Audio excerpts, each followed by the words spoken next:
broadcasting live from an undisclosed location. This is the TCMMA podcast with your host, Chris Cross. Whoa!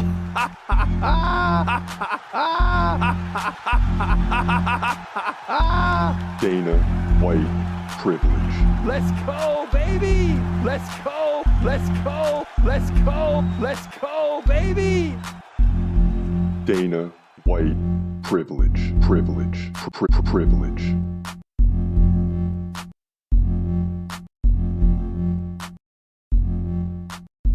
Yeah, baby. We are live for UFC 306 at the Sphere. It's about time. And since the main card started, the Sphere has been unbelievable. The background images, it's just hard to describe. It's incredible. It seems like it's coming out of the screen and through you. And the artwork and the videos and all this that the UFC has put together is just unbelievable. But listen, let's get past that. Right now, Brian Ortega and Diego Lopez getting ready to lock horns. Then we got Grassover Shevchenko 3. Doesn't get bigger than that. We'll explain more on that when we get into that fight, of course. I mean, the trilogy, it's unbelievable. And then also Sean O'Malley versus Merab Dvalishvili. So we got all these fights, the last three coming to you. And right now, let's take a look at it. Where's it at? Where's it at? There it is. We're 4-3 on the night. So Ronaldo Rodriguez and Esteban Ribovic helping us out a little bit. Sitting at 4-3 and hoping to go 19-12. We can get the win with Sean O'Malley tonight in the main event. So that's what's at stake. So make sure you stay tuned because it's about to get very real. Now, as both these fighters work their way to the octagon, let's pull it up. There it is. And we are ready to go. Both guys dancing around. They're ready to go. This is a big featherweight fight. You know, Brian Ortega's at the top right there, ready to fight for the title. He's 16-3, but he takes on the number 12 Brazilian. And, you know, we don't go against the Brazilians a lot, but we've done it tonight, and we paid for it twice already, so hopefully don't pay for it again. Keep in mind, Diego Lopez is 3 inches taller at 5'11". He's 29. Ortega 33. They're both in the prime. Lopez has about a 3-inch reach advantage, maybe 4. Ortega's a switch stance fighter. He's a slightly better striker and better takedown specialist. So keep that in mind as this fight plays out. And Brian Ortega needs this win. I mean, he cannot afford to take a loss here and start to slide in the rankings. It's a long way back up if you ever get there. Put it that way. First up, get introduced Diego Lopez. Guy looks in phenomenal shape. Coming off the win against Dan at 50K Ige just a few weeks back, I believe. I mean, it might have been longer, but it seems like it's just a few weeks ago that he fought. He had to fight Dan 50K Ige on short notice. Supposed to be Ortega. And is this a smart move for Diego Lopez to take this on, you know, relatively short break, right? I mean, we'll see. But nonetheless, let's go. Let's tune this thing up. Brian Ortega, 16-3. Versus Diego Lopez, 25-6. American versus Brazilian. It doesn't get bigger than this. Number 3 versus number 12 in the featherweight division. And Ortega's still on the outside looking in, right? I mean, you got Max Holloway and Ilia Topuria getting ready to get after it. Of course, you got Volkanovski still in there. And then Ortega. That's the way it sets up right now. Mark Goddard, the ref, and this fight's getting ready to get started. And you got to love the uniforms. And, you know, normally you got like the Octagon girls that come in and do their thing, but this time you got the same thing, but all Mexican heritage. Fancy hats, face paint, and all. But listen, it's fight time. Both guys touch gloves. Here we go. Diego Lopez a fast starter. We'll see, but he only lands like 3.5 significant strikes per minute. So how fast can you be?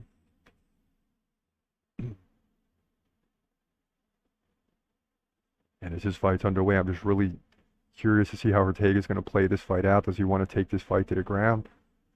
Or does he want to test Lopez on the feet first? I think he's going to test him on the feet first, and then we'll see what happens.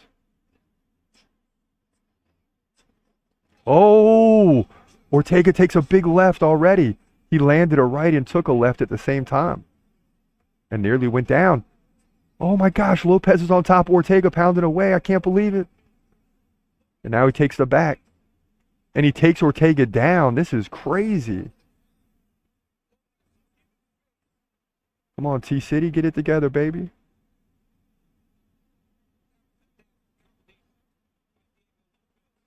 Now an elbow, and he's on top pounding away, and Ortega's in a little bit of trouble here. Wow. And a big left by Lopez. This is hard to believe.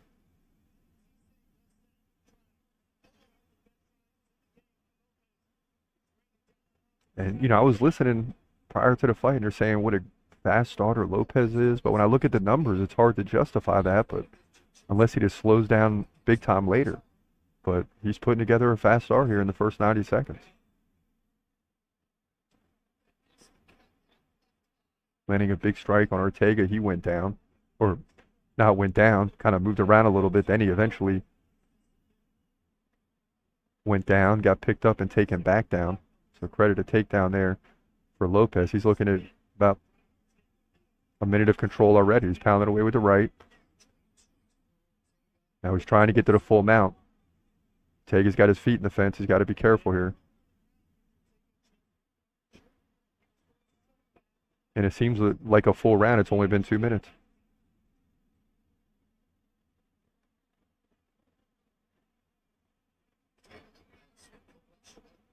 And the sphere is packed now. I mean, it's only like people on half, you know, half the side with the big background, but still packed. What, 10,000 people?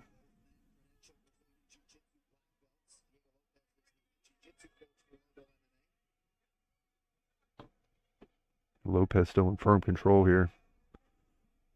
Is he going to let Ortega up? He does. Okay. Okay. Lopez feeling it on the feet, so he's going to let Ortega up. Ooh. Come on, T-City, let's go. I need you now.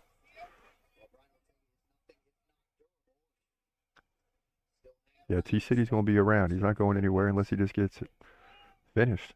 21-4 in significant strikes. Golly. There you go. There you go, T-City. Come on, baby. Keep landing that jab. Keep landing that jab. Yep. And now Ortega's standing righty to righty, so this looks better to me.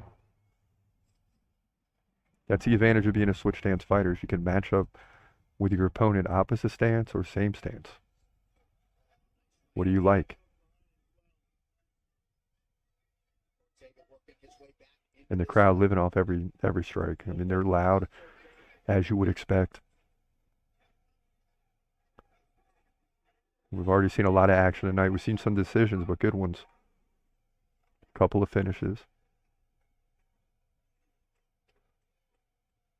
Mexican fighters not faring very well earlier in the night. And we'll talk about that throughout the night. A couple of Brazilians finished Mexicans. And again, we learned our lesson not to go against the Brazilians. But we did it here again. And a nice elbow by Lopez, who's clearly dominating this round. 29-12 in significant strikes, head strikes 26-9. It's been all up top. And you get worried, you know, because you see a guy like Ortega and you're like, he's been such a staple for so long. You think he's going to keep rising and get another title shot. But if he goes down tonight, that's definitely not happening. Right? So a lot of intense moments coming here as this round gets ready to close. Nice leg kick by Ortega. But that's not going to do it. The bottom line is Diego Lopez looked great in round one. Now we look at these images outside the sphere showing the replays. I mean, that's crazy. Like you're just driving along in Vegas. And this huge screen is just showing all the replays.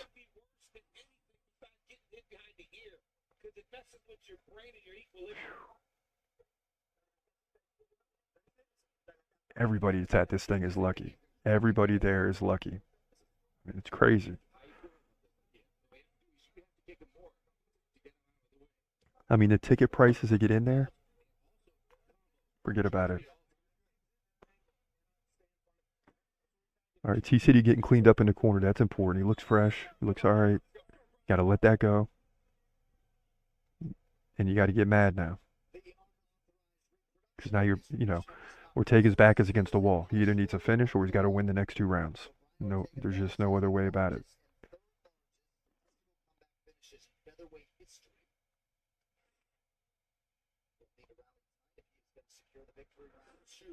And if we do fall here, things are going to get real interesting. 4-4 going into the last 2. I don't like that. Because the next 2 are no guarantees either way. 2 titles on the line following this fight. Grasso, Shevchenko 3, and I just can't wait for that one. Someone said nobody wants to see that fight this week. I can't believe it. I cannot believe it. Oh, big right and left by Lopez, starting the round looking good.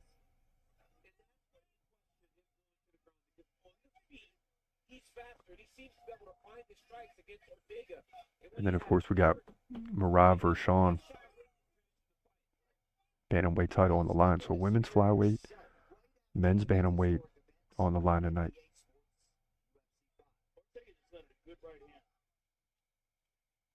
I don't care what anybody says. I'm tuning in regardless, but if O'Malley's fighting, definitely tuning in, baby. Gotta love it.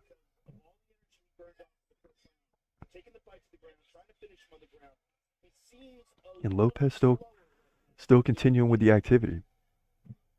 And it's just surprising. It doesn't look like the normal Brian Ortega. Just doesn't. Now he's going to shoot him for a takedown. Let's see if he likes this angle. He can't get it. And he lets go. And Ortega kind of scratches his head. In a look that he's kind of like, nothing seems to be working right now. So you got to forget all the game plan. Maybe forget the takedown right now. And you just got to go in and be aggressive.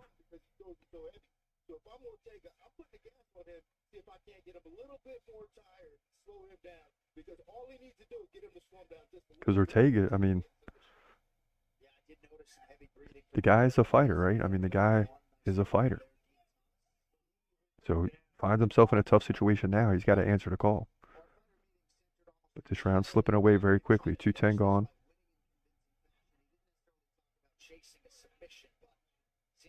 And the numbers are more even in this round for sure. So the round's definitely up for grabs.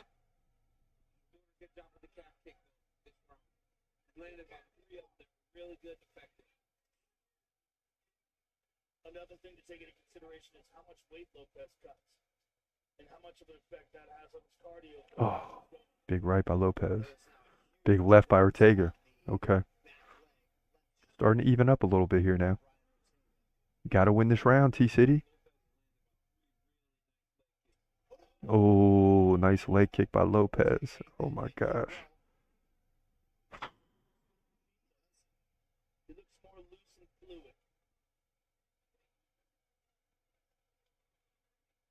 Round 1 in the books for Lopez as he lands a left-right combination. This round up for grabs.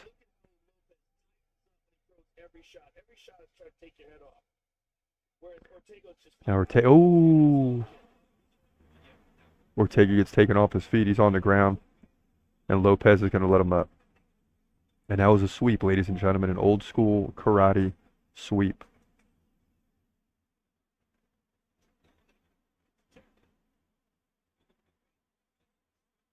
.125 left here. Round 2.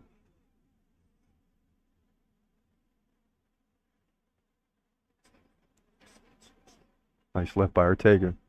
Very close. This next minute is very important for Ortega. He's got to win this round to make things interesting.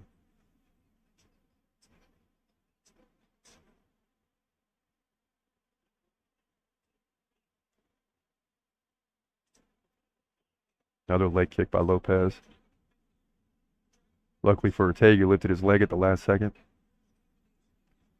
50 seconds left in the round. Ortega, you got to go. You got to go. Come on, you got to finish the round strong. Got to get this round. And I mean, it's close. I mean, Lopez has been up by 25 significant strikes the whole round, so it's basically even. That means whoever finishes stronger here in these final 25 could get the round.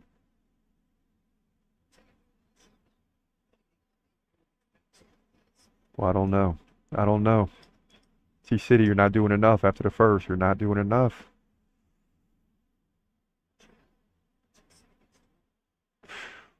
Boy, I don't know.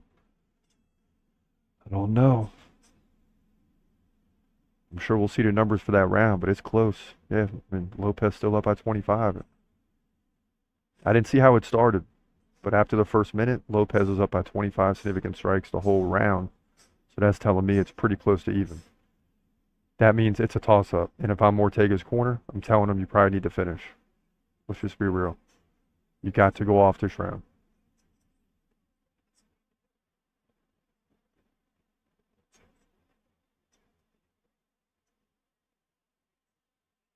Tell you what, his corner's doing a good job. Cleanup man's doing a good job getting Ortega cleaned up after the rounds, that's for sure. Boy, and you see the second round too, you see some big strikes by Lopez. He just landed the tougher strikes.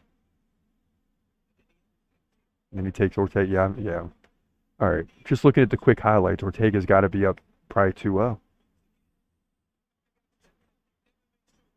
Just off optics alone. Forget the numbers.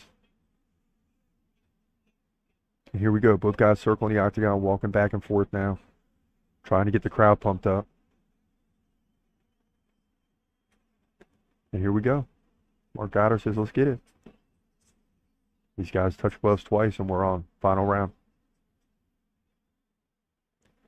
And see, I don't even know if T-City knows what's going on. As you get stuck in these fights, he might have thought, you know, I did pretty good at round 2. Look at his calf. His leg kicks are paying off by Lopez. But I hope his corner, which we couldn't really hear, but I hope his corner said, hey, you need to finish. You need to finish.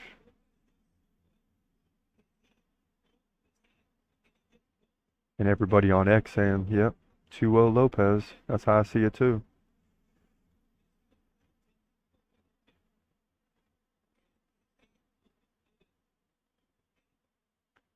Ortega has not looked himself tonight. You know, is there something going on there? Or is it just what Lopez has brought to the table? It's hard to say.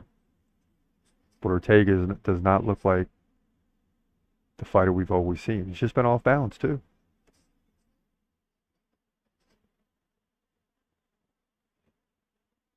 And it could really just be those big strikes early on.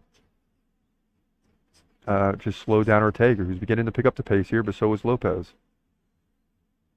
Sometimes those big strikes early in the fight just take your power away the rest of the fight.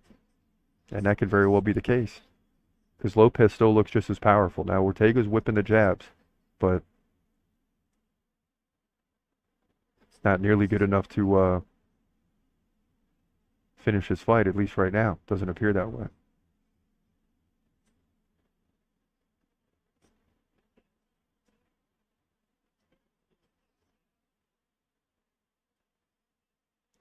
And if Lopez goes on to win here, it's just a huge victory for him. Back-to-back fights, right? He'll be in the top 5. If Ortega falls, he's going to fall to 5 or 6 for sure. And then what do? This would be a terrible loss for Ortega. It's hard to overstate.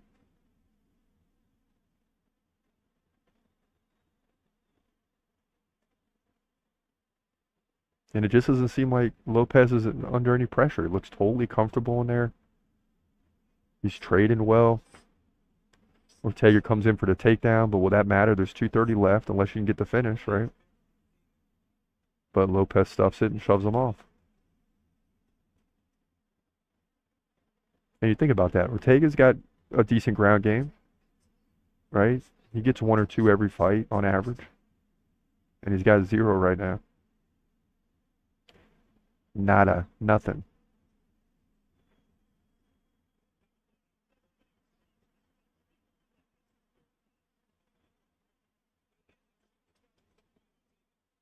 Let's go. Let's go, Ortega. Let's go. You got to pick it up, man. He is, but he just don't seem like he's got the power. And he takes a jab. Yeah, he just doesn't have the power. Oh, takes a right and left. And Ortega grabs his face.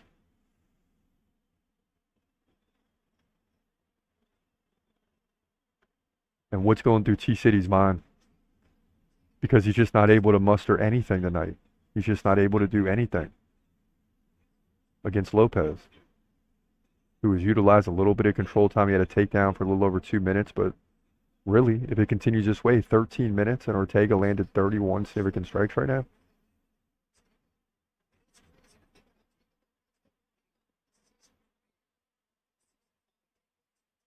That's half his normal rate. It's not good.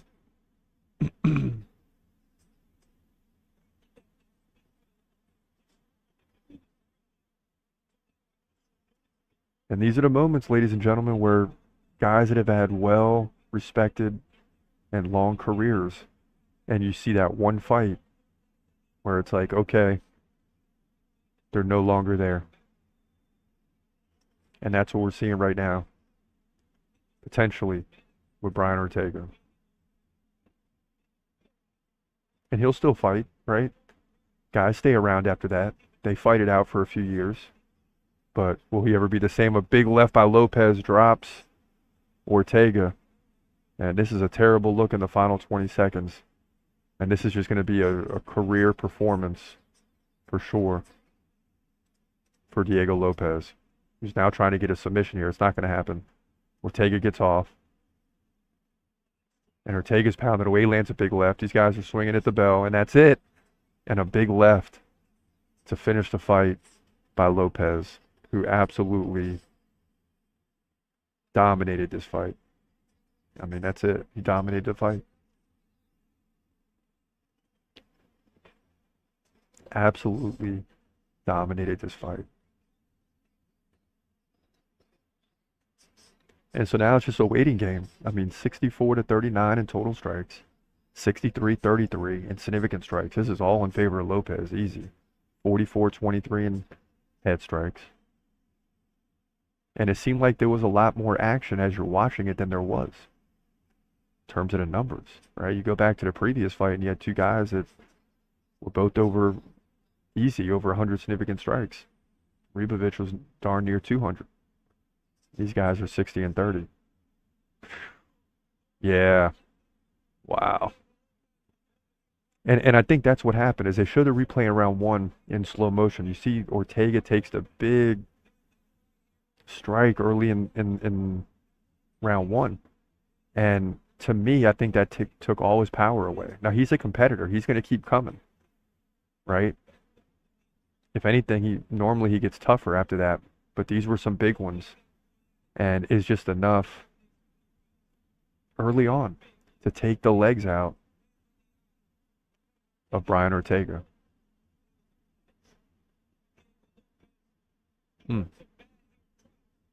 Wow.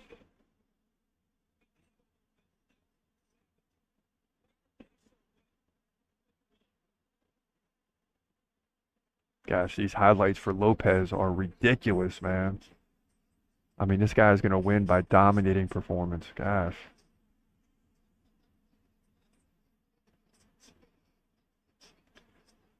Yeah, we're going to be down to 4-4. Right, to sweat out these last two fights.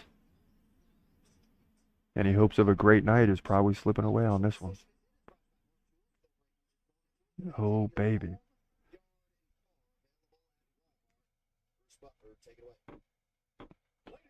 Hey, Lopez. Why you had to do him like that? Dang. 30-26, 30-27, and 30-27.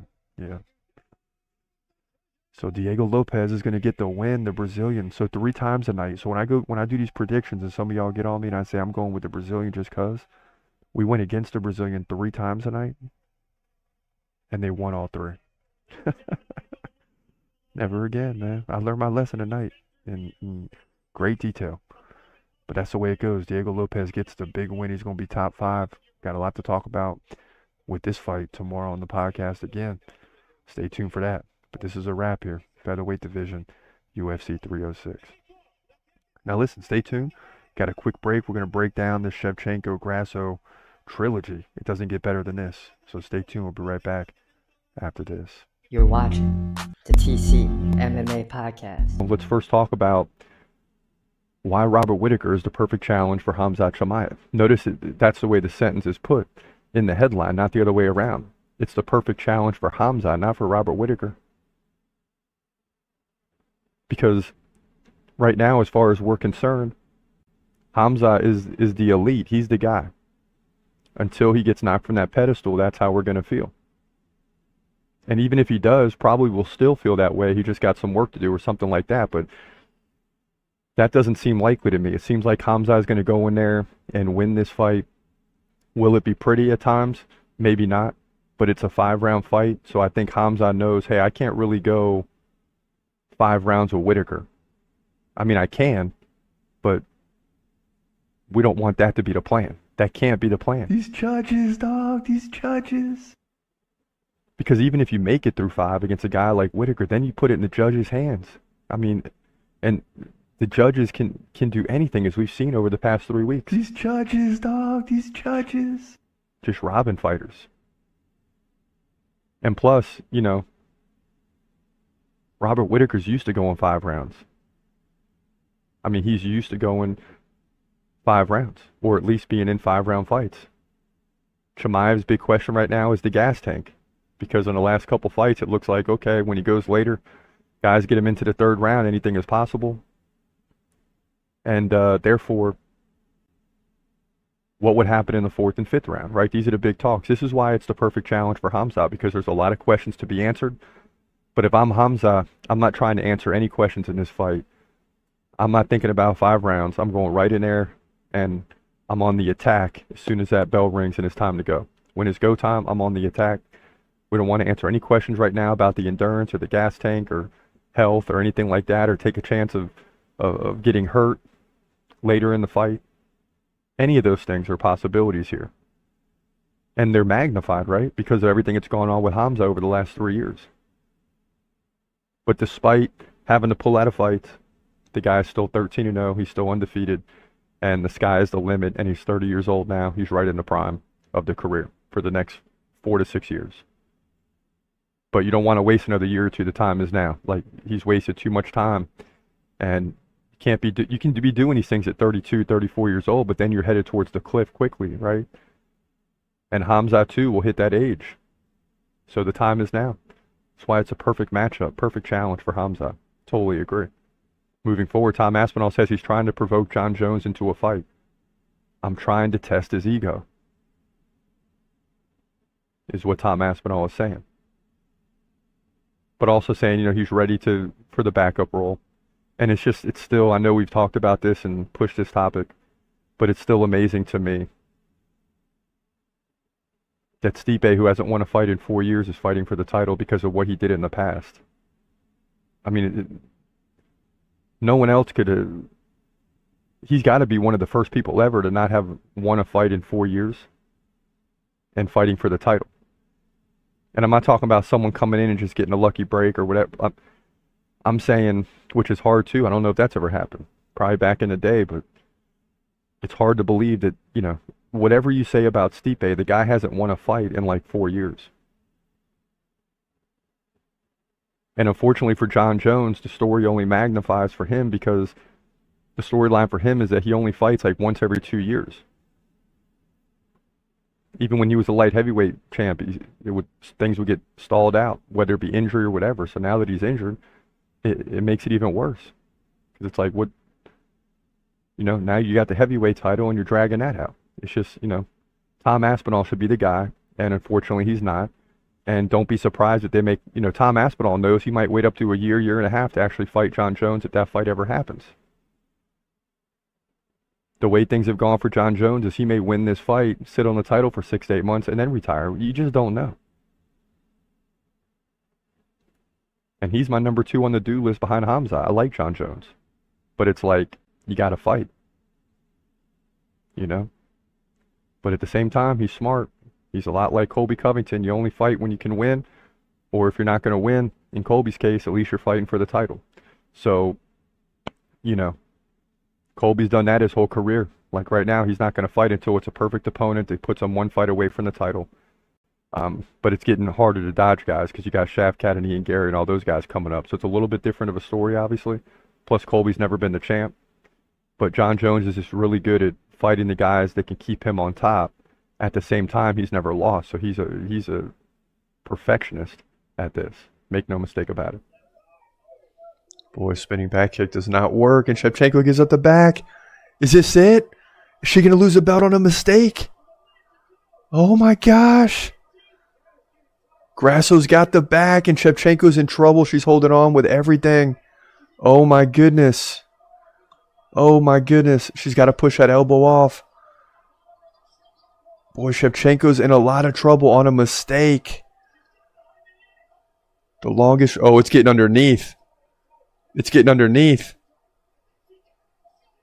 That's it. Wow. Unbelievable, bro. Alexa Grasso just stole the women's flyweight belt. And she's already in tears. This is crazy. Shevchenko on a mistake. And we got to see that replay. I think she went for a big punch, gave up the, completely spun around, gave up the back. Grasso jumped on the back immediately. And you watch the champ try to shake off the elbow, but it gets lower and lower and lower to the point where there was nothing Shevchenko could do, and I don't think she can believe it. Wow. And the crowd is enjoying this. I mean, this is why you watch this stuff, right? Alexa Grasso, the number 6 contender, just stole the belt from Shevchenko. One of the most dominant women's champions ever. If not the most dominant. Wow, this happened so fast. Yeah, it was the spinning back kick. Right when she went for the spinning back kick, Alexa Grasso was already going forward and just jumped on the back. Wow. Oh my gosh.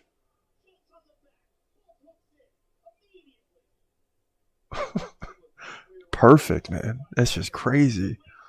Oh my gosh. Here it comes. Boom. 1 Mississippi. 2 Mississippi. 3 Mississippi. Wow. From the time the kick was attempted, Grasso had taken the back, got the hooks in on the legs, and locked it in. Here we go, baby. The rear naked. And no! Woo! That's one of the most shocking victories ever. Alexa Grasso is the new women's flyweight champion from Mexico. Now we got 2 Mexican champions. Unbelievable. 3rd undisputed UFC flyweight champion. 16-3. Nervous tension in the crowd now as Grasso and Shevchenko head to a decision. Great fight. I mean, Shevchenko had 4 takedowns compared to 1 for Grasso. But Grasso at the very end nearly gets a finish. Overall, Shevchenko seemed to win the fight. Round by round could be different, but she led 111 to 98 in significant strikes, 81 to 68 in head strikes, 14-11 body shots.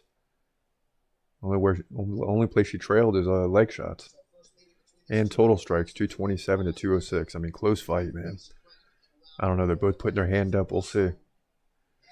Whew. And Shevchenko believes she won the fight. And it could have came down to round 5, and Shevchenko was leading the round before she gave up the back in the last minute. So here we go. For the decision, Bruce Buffer weighs in. Oh, it's split. 48-47 Grasso. 48-47 Shevchenko. Oh my gosh. If Shevchenko wins, we're getting a rematch. Wow.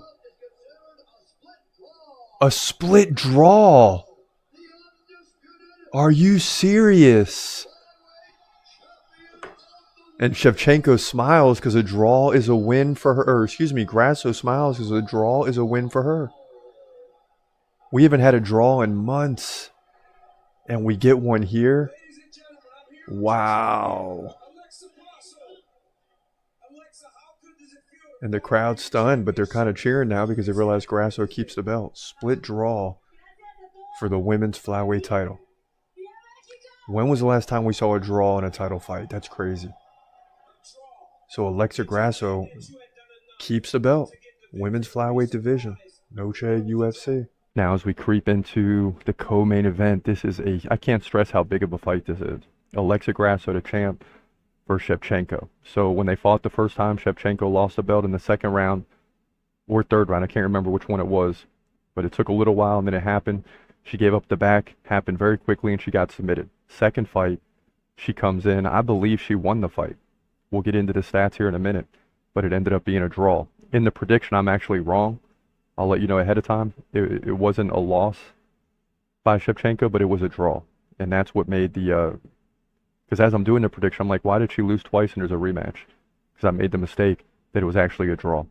And that creates the rematch. But I thought Shevchenko won that fight.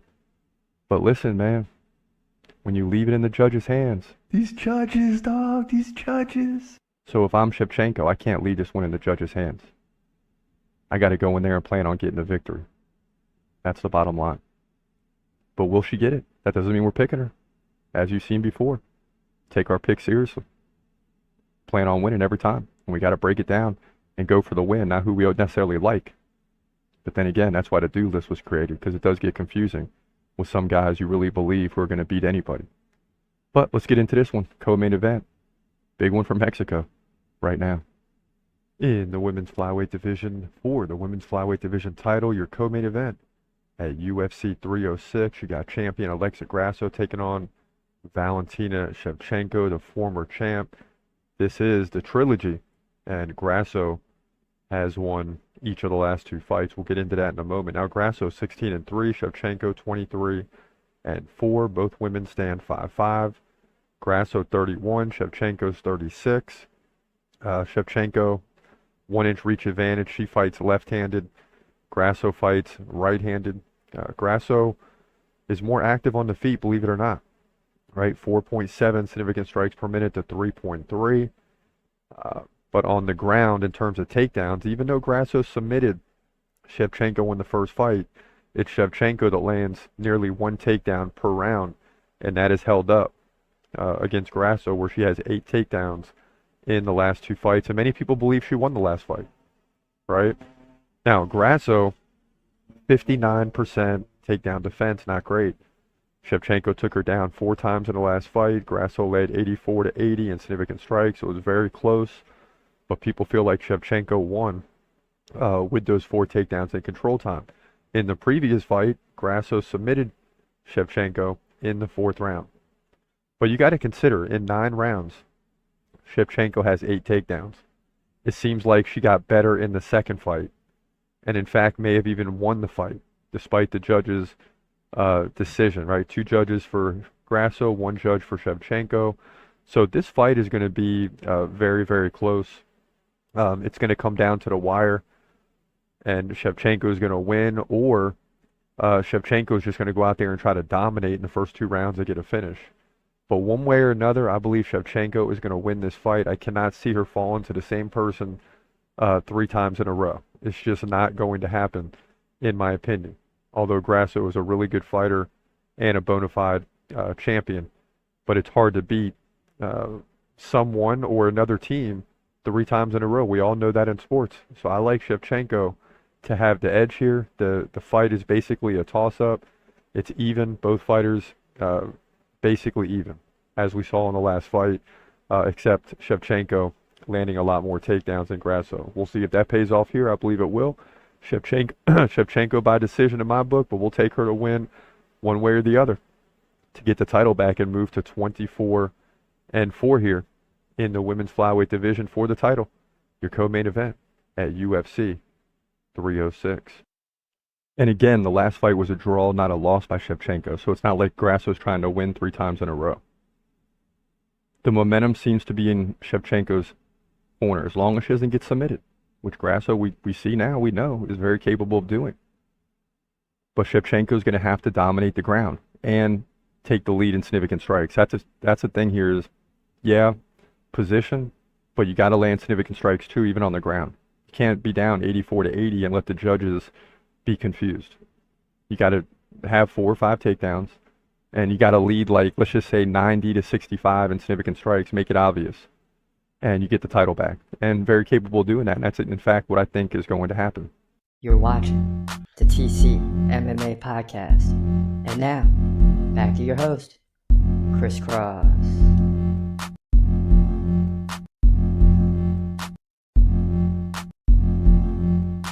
Welcome back to the TCMMA podcast. Just about time for the co-main event. Yes, let's get it. And I'm so excited about this fight as Alexa Grasso now makes her way to the octagon. And I'm excited for this fight for obvious reasons, right? People said this week, oh, these are the fights nobody wants to see. And I'm like, what are you talking about? Right? These are the fights that make fighters.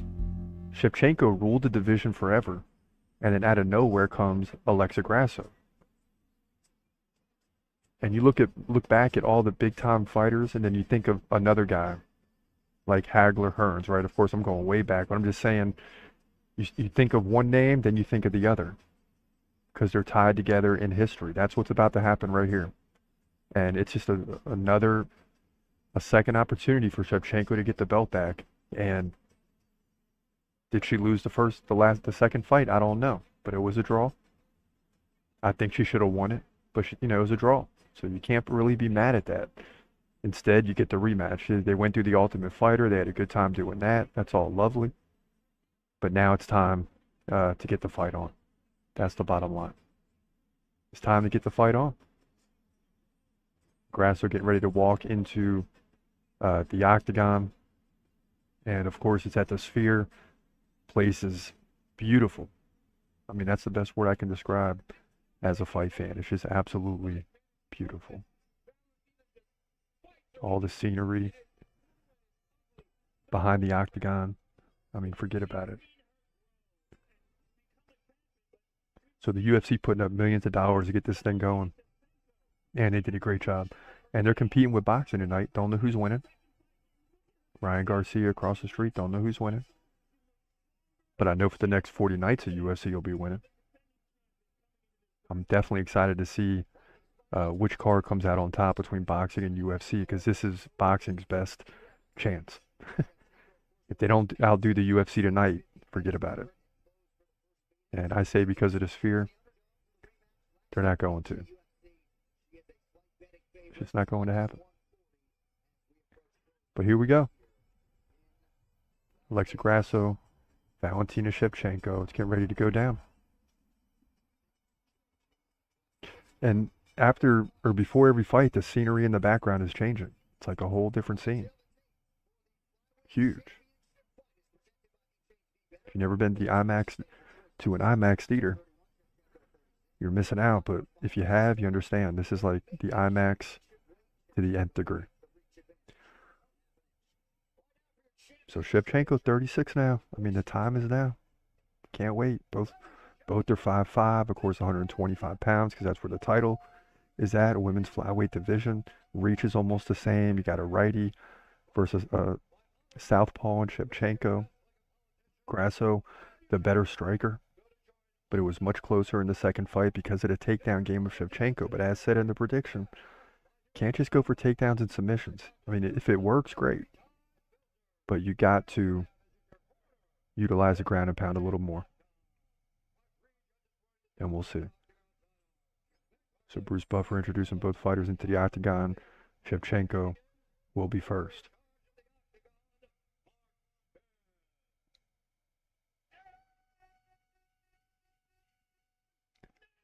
And going into this fight, we are 4-4 in the night. So things are about to get very interesting. And I need Shevchenko to come through more than ever before.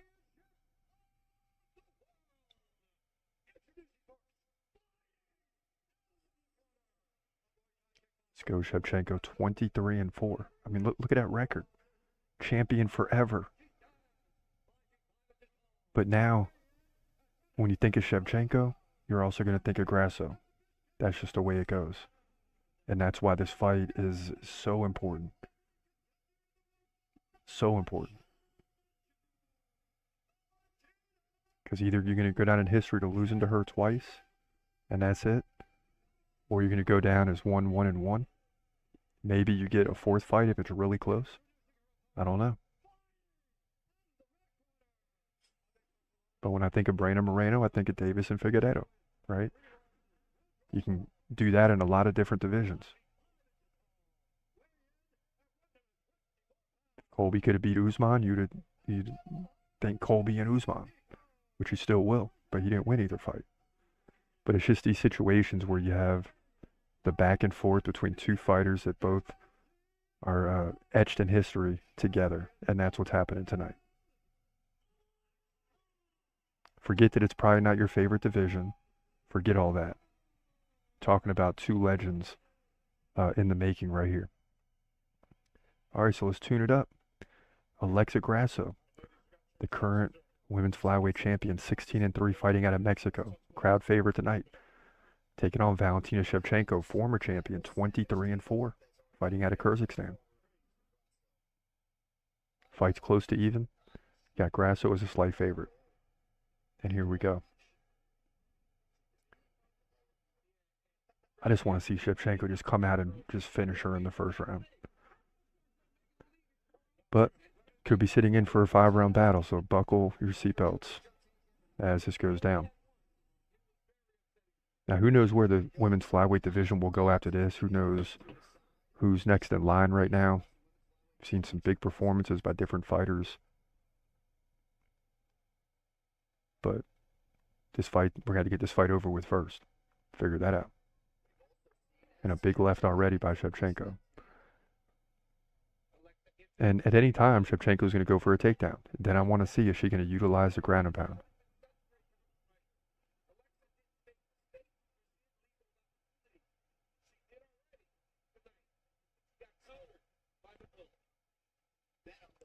And you can see in these title fights sometimes the first minute or two of the first round is kind of dull, a little boring. I mean, both fighters are kind of sitting in there looking at like, hey, we might have to go 5 rounds. Don't know yet. Ooh, big right by Shev. Let's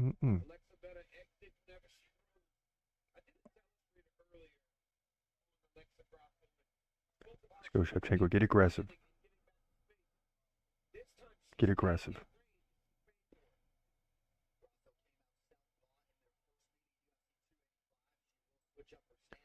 Shevchenko just got to be a tough fight for anybody because she just looks so zoned in. Even if she loses this fight, she's just so zoned in at all times. Here comes a takedown. Got it. And here we go. Here we go.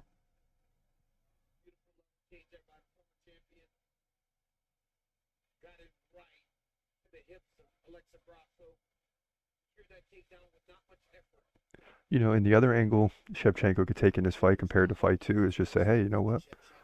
I'm just going to go for a takedown in every round, you know?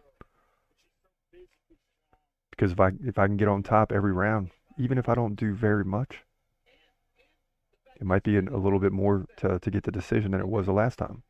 She's up 10-3 in significant strikes, building towards a minute of control time already on 1 takedown. If we go back to fight 1, which we played both of those for you in the lead up to this, during the break, it was just Grasso jumping the back of Shevchenko very quickly to end the fight.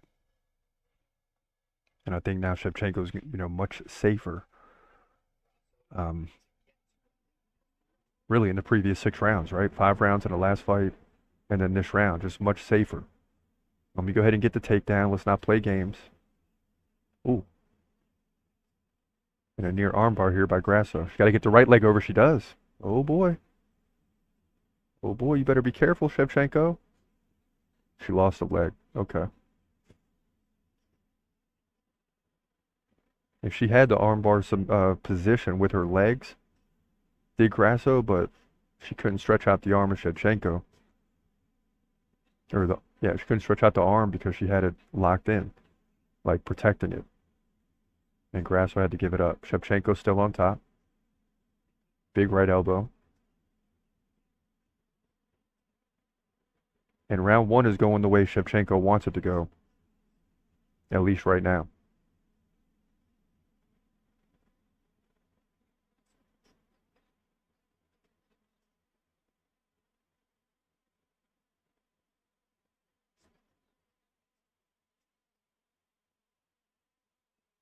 And it just seems to me that when Shevchenko's on top, she's dominant, but she's not doing much with it. This was the problem in the last fight. And you have to do this for 20 minutes to get a win, which is very possible.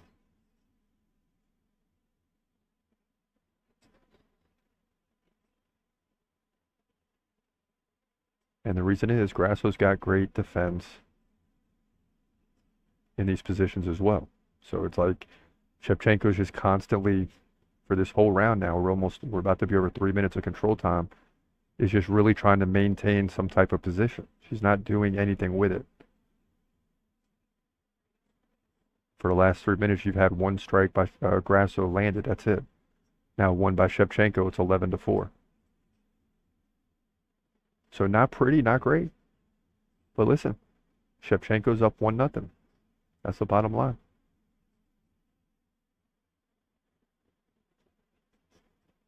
Ooh, she gets to the full mount though. Not enough time to do anything.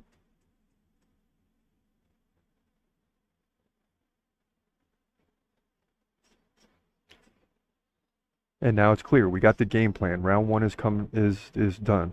Okay? And we got the game plan of Shevchenko. And it wasn't quite like I thought. They were going to get more ground and pound on, after these takedowns. But it's clear that she wants to get takedowns. And she's probably going to want to get a lot of them. And just try to wear out Grasso in these first 2-3 rounds. And maybe the striking opens up later. We'll see.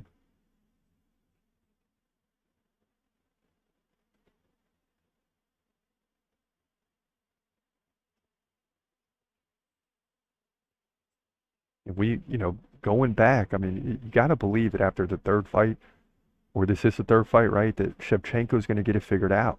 That's why I predict her to win. I just can't see her going another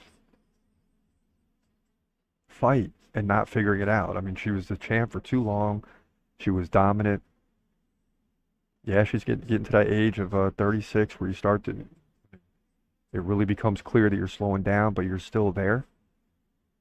She's not 38, 39, And to me, she's got one last opportunity here to get the job done. Or else you're looking at 38 before you fight again for the title if you can come and win 2 or 3 fights. That's not what she wants to do. That's the long road. Shevchenko misses with a leg kick here early in round 2, just underway.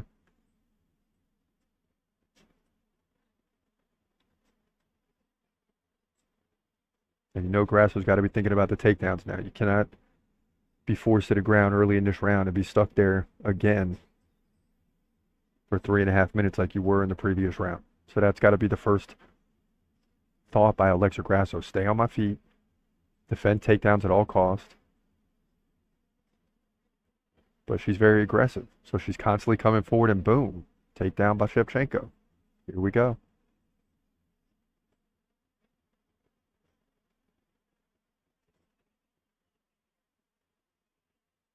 Shevchenko's on top. Now, last round, she did go to the full mount. Near the end of the round, will she be able to get there sooner this time? It's clear, again, that she wants to land takedowns. It may not be pretty. She may not be down there striking very much. She may not even be able to be close to a submission. But if you keep your opponent on the ground, the entire fight, you're going to win.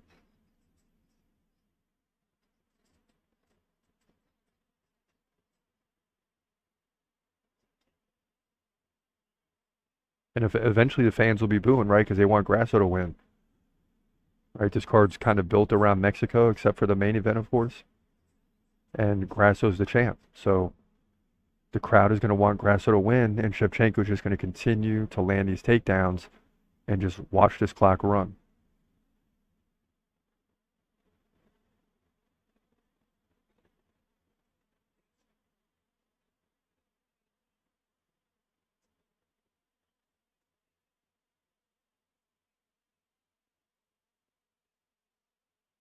when Grasso looks like she just cannot handle her on the ground. I mean, she's got good defensive abilities to keep the fight going. It's going to be very tough to submit her.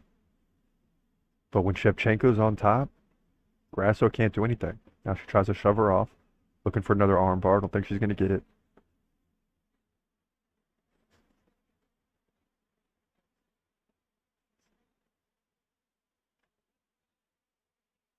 Now Grasso trying to set up that arm bar again. This time she's got the arm straight. She's going to whip that right leg around. You got to be careful, Shevchenko. This is no joke. There it is.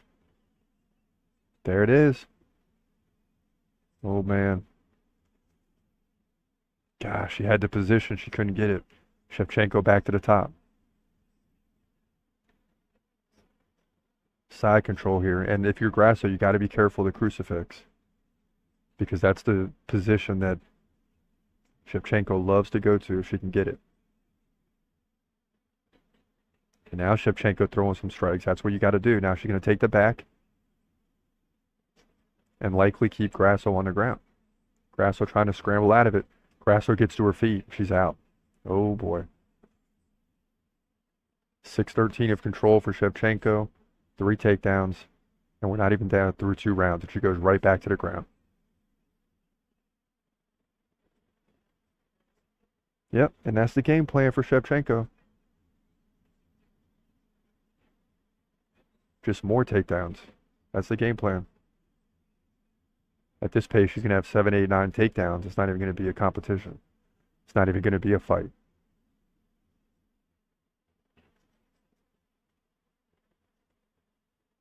And as bad as we need a win right now tonight, I don't care what she's got to do. I don't care if she lays on top for 25 minutes, honestly. Grasso working with something here. Submission attempt from the back. And Shevchenko better be careful. She's now stuck inside on the triangle. She's slipping out. And Grasso continually working for submissions, even though she's on her back.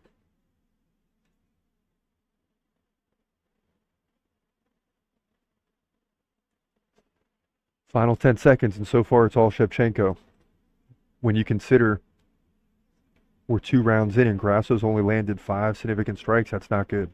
Shevchenko up 15-5 in that department. 65-52 in total strikes as round 2 comes to an end. And the difference is this time is Shevchenko's just gone total ground game. And she's going to, she's leading in the strike department as well. It's not overwhelming. Like at this pace, we're not going to get into like 100 significant strikes to 70 or anything like that. I mean, it's 15-15 after 2. And a little bit of concern on Grasso's face.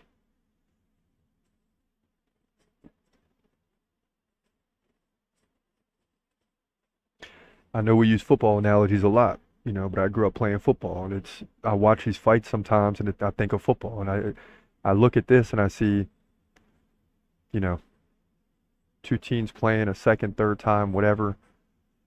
You're not able to defeat your opponent. You're trying to be pretty. You're throwing the ball around the park, this and that. It's not working out right. You're scoring a little bit, but you're not winning. And then you just say, you know what? We got the bigger line. We got the better running back. It's not going to be pretty, but we're going to run the ball every play up and down the field. And then start to just squeeze that clock at the end when we got the lead. And you can't stop it. And that's kind of where Shevchenko's at right now, with a big 3rd round now underway. She's got to be up 2-0. It's not even a question. The odds have jumped way up for Shevchenko here in round 3. It was basically even coming in to the fight. Now, of course, Shevchenko's up 2-0, so the odds are swinging quick, ladies and gentlemen.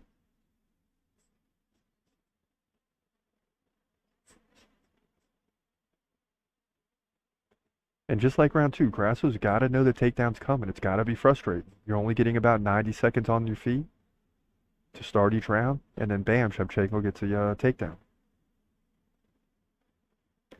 And then the one time you're fortunate to get up, boom, she goes right back for another takedown within 5 seconds.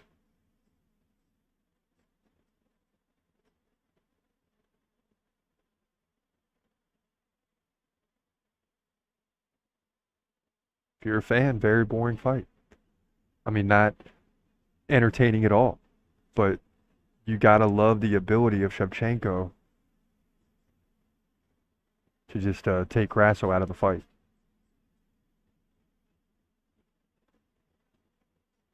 We're approaching the first minute and a half gone in round 3, and guess what? No takedowns for Shevchenko yet.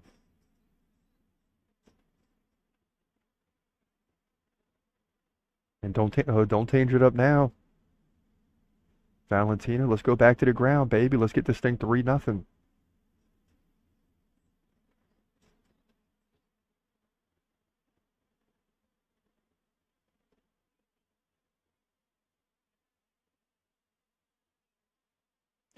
And it's quiet in the arena right now. At the Sphere, it's quiet.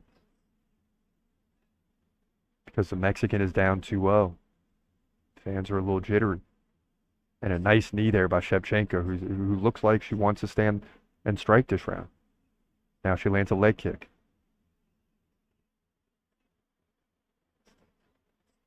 And what she's done for herself with the ground game is now on the feet.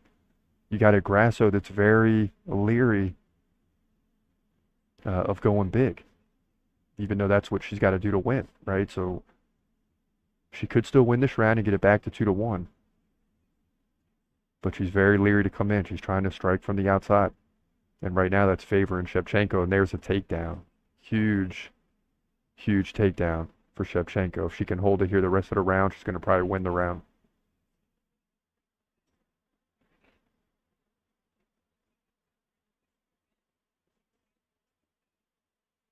And this is her 4th takedown. She's had 4 in every fight. And I still say she won the second fight. And the first fight she got caught. But it's been the same game plan for Shevchenko to utilize the takedown game, but she's just gotten more and more aggressive with it. Like a football team that realizes, hey, we can win this game by running the football. We don't need to get pretty. Throwing complete passes and let the clock stop. Just need to ram our opponent into the ground, keep running the ball, run the clock, take the lead, and never look back. That's what Shevchenko's doing, man. Ooh, Shevchenko's got the full mount now. Lost it.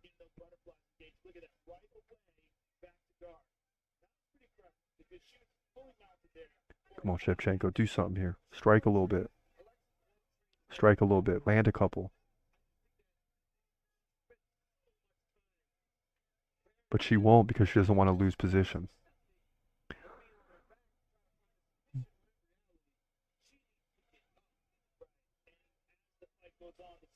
Yeah, here come the boos. Yeah, the Mexican fans do not like this whatsoever. Most fans don't like this. But you know what? If she wins the belt, you're just going to have to deal with it. Because great champions find a way to win. Doesn't matter how that happens. Great champions find a way to win.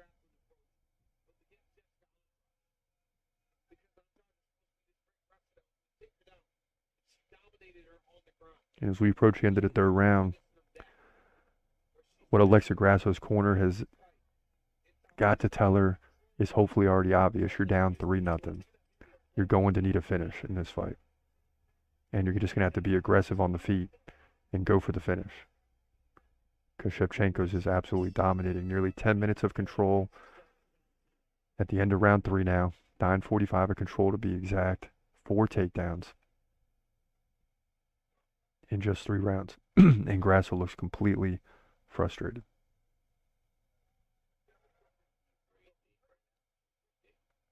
Not only frustrated, but concerned. Because she's got that look on her face like, I cannot stop these takedowns. I've given up 12 in how many rounds? 8, 9, 10, 11. Given up about 9 takedowns in 11 rounds. Roughly.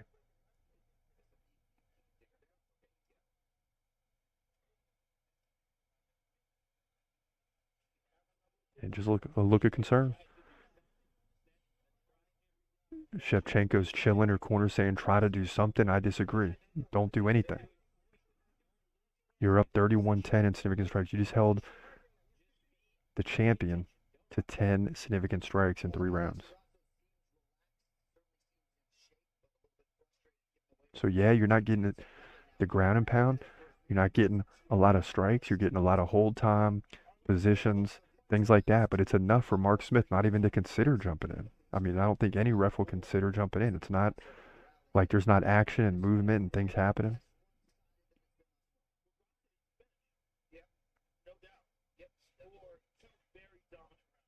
Yeah, definitely needs a finish.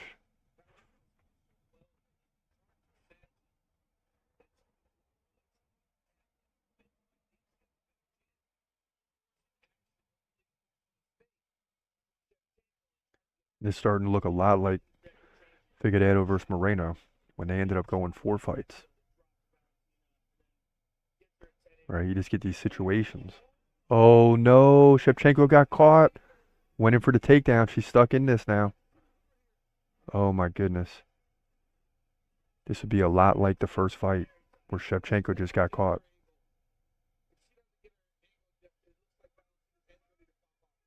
Valentina trying to get her head out. We'll see. But this is a very nervous moment here. If Shevchenko's trying to get high, so Grasso's definitely applying some pressure. This will be crazy because Shevchenko's dominated the fight. She's not fighting the hands at all. Oh no. Oh no.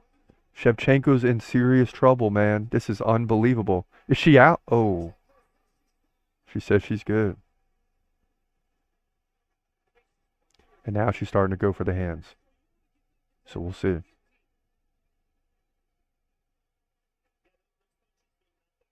And what happened is Shevchenko rolled into an awkward position.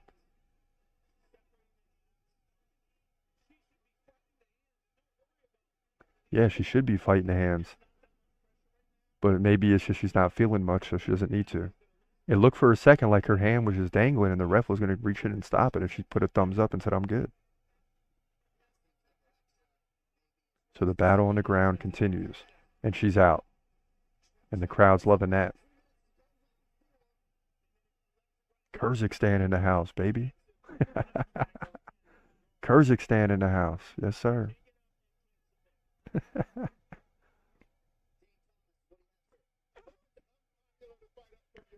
So it continues.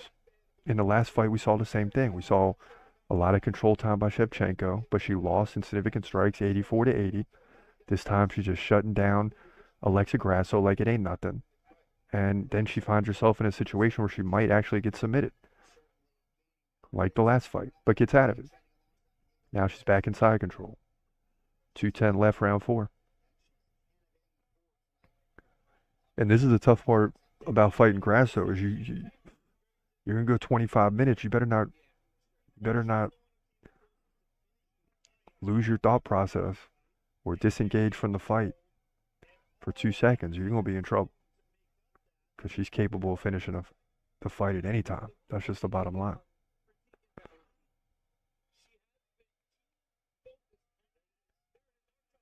Ooh, ooh.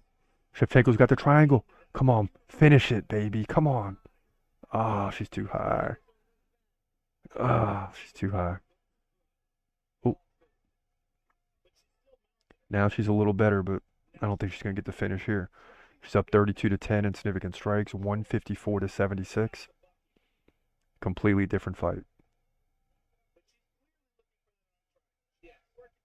So we said for Shevchenko to win, and why we predicted her is that she's got to utilize the ground game a lot and land more significant strikes. But what she's done is utilize the ground game even more than a lot and just said, forget significant strikes. I'm just going to keep you here on the ground and finish it that way.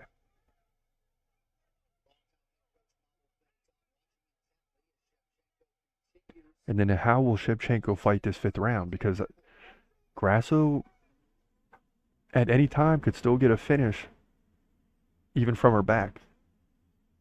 And she almost did here about 2 minutes ago. So will Shevchenko just stand up, kind of strike a little bit, move around the octagon around 5? I mean, she's going to be up 4 rounds to none, right? So basically, there's no comeback in 1 round other than a finish. So if you're Shevchenko, you just cannot get finished. And now she goes to the crucifix. but there's only 10 seconds left. Luckily, this is a position that obviously Shevchenko loves. She's utilized it before. Now she's getting some strikes in, and Grasso is just going to be completely frustrated going back to the corner. 13:41 of control time in the first 20 minutes, 5 takedowns. And that's why I finished right there by Grasso a moment ago. Would have just been crazy because Shevchenko has completely dominated this fight. And she's headed towards victory if she can get through the next 5 minutes. And now if you're Valentina Shevchenko, how do you be careful but not too careful, right? You can't be too careful to where you give up something, right? Like in the first fight, you turn your back to get away and boom, you're done for. Like, gotta be careful but not too careful.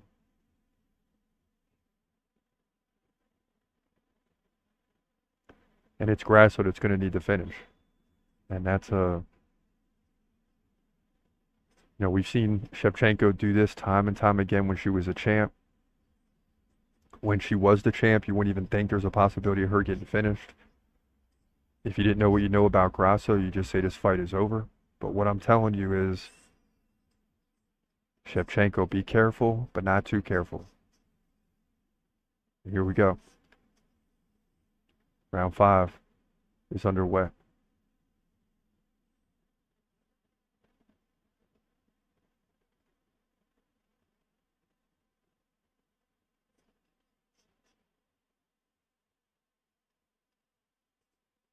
Grasso looking highly upset. Highly frustrated. Mad. Completely taken out of the fight. That's what her face looks like right now. Knows she needs a finish. And yeah, you got Shevchenko once, but you're now looking at 14 rounds of action between these two that have been, for the most part, dominated. Okay? Dominated by Shevchenko. Because I look at the ground game, forget the draw in the second fight. If Shevchenko goes on to win this fight, I'm going to tell you even more that I think Shevchenko won the second fight. It doesn't matter right now. It really doesn't matter. Based off the outcome of this fight, it doesn't matter. Big right left landed by Shevchenko. 1 minute gone. But the bottom line is, when you look at the 14 rounds that these two have fought, it's just been dominated by Shevchenko. Absolutely, without a doubt. Total, in totality. Other than the finish by Grasso. But before that, Shevchenko was winning. Ooh, now Grasso coming in for the takedown. Shevchenko's got to be careful here. Best situation Grasso's been in the fight. She's got Shevchenko pinned against the fence. And you could see Shevchenko's, oh no. Oh boy. Grasso's on top in the full mount. And wouldn't this be wild? And Shevchenko doing everything she can to get out. And if she's smart, she'll get back to her feet and let her go. But instead, she grabs on and holds her. And lands a takedown. And even though I've seen Shevchenko do this now 14 times in 14 rounds, I'm still nervous with Grasso on the ground. Just let her go. Yeah, shove off. There you go. There you go. 2:45 left, back to the center. Great job, Shevchenko. Yep. Nice right left combination already. She's going right back to the takedown. And see, I don't like this, man. Just be careful here. Just be careful. Please be careful.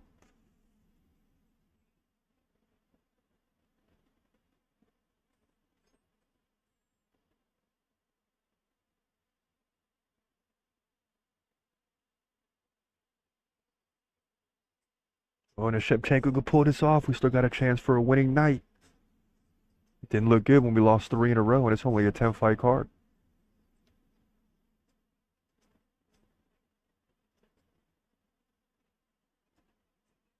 We'll be sitting at 5-4 if we can get the win here. Little cushion for the O'Malley fight. Hopefully O'Malley pulls it out. And that's just gonna be fireworks too. Give me more, give me more. Shevchenko just riding Grasso right now. Takes her down again. Get off. Just get up. Just get up. All right.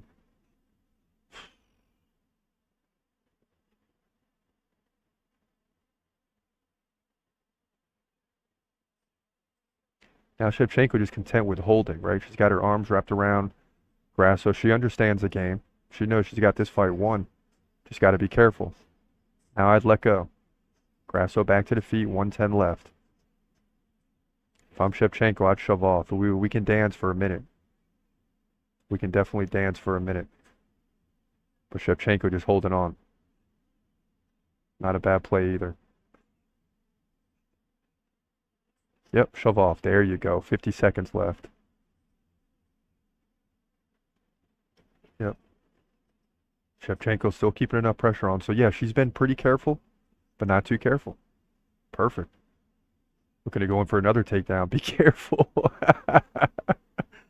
I'm telling you, be careful with Grasso, man. Back to the ground. Oh my goodness. 30 seconds left. Run that clock.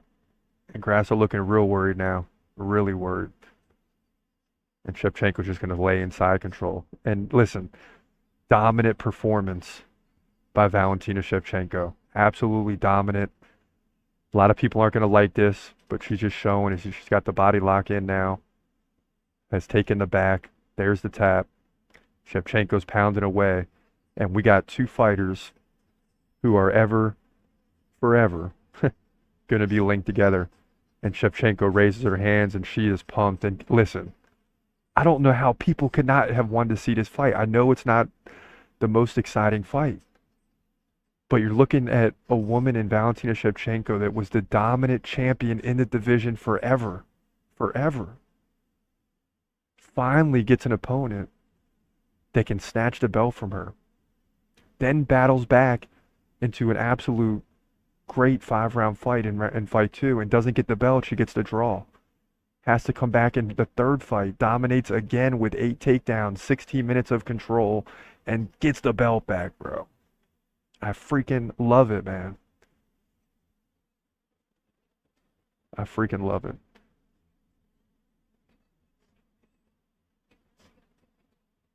You just see the maneuvering on the ground. I mean, she was in trouble a couple times, but listen, 16 minutes of control in 25 minutes.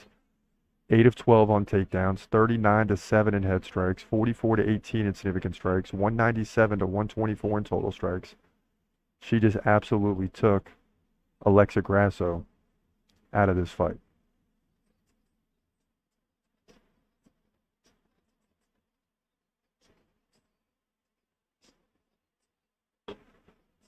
And for the first time since how many years ago? Think about this. How many years ago since the last time Valentina Shevchenko was heard and new, right?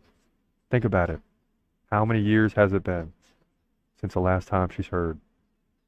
And new. Give it to him. And new. Yeah, give it to him. And new. Can we slow it down? Let me see if I can slow it down a little bit. No, that's speeding it up. See, it's been a while since we messed with it. And new. All right, here we go. Here we go. It's unanimous. It's unanimous. Let's go. And new. Let's go, baby. Yes, sir. I don't care what nobody says. This was a boring fight. She held her down. I don't care. I don't care. I love it. Yes, sir. Okay, Shevchenko, back on top.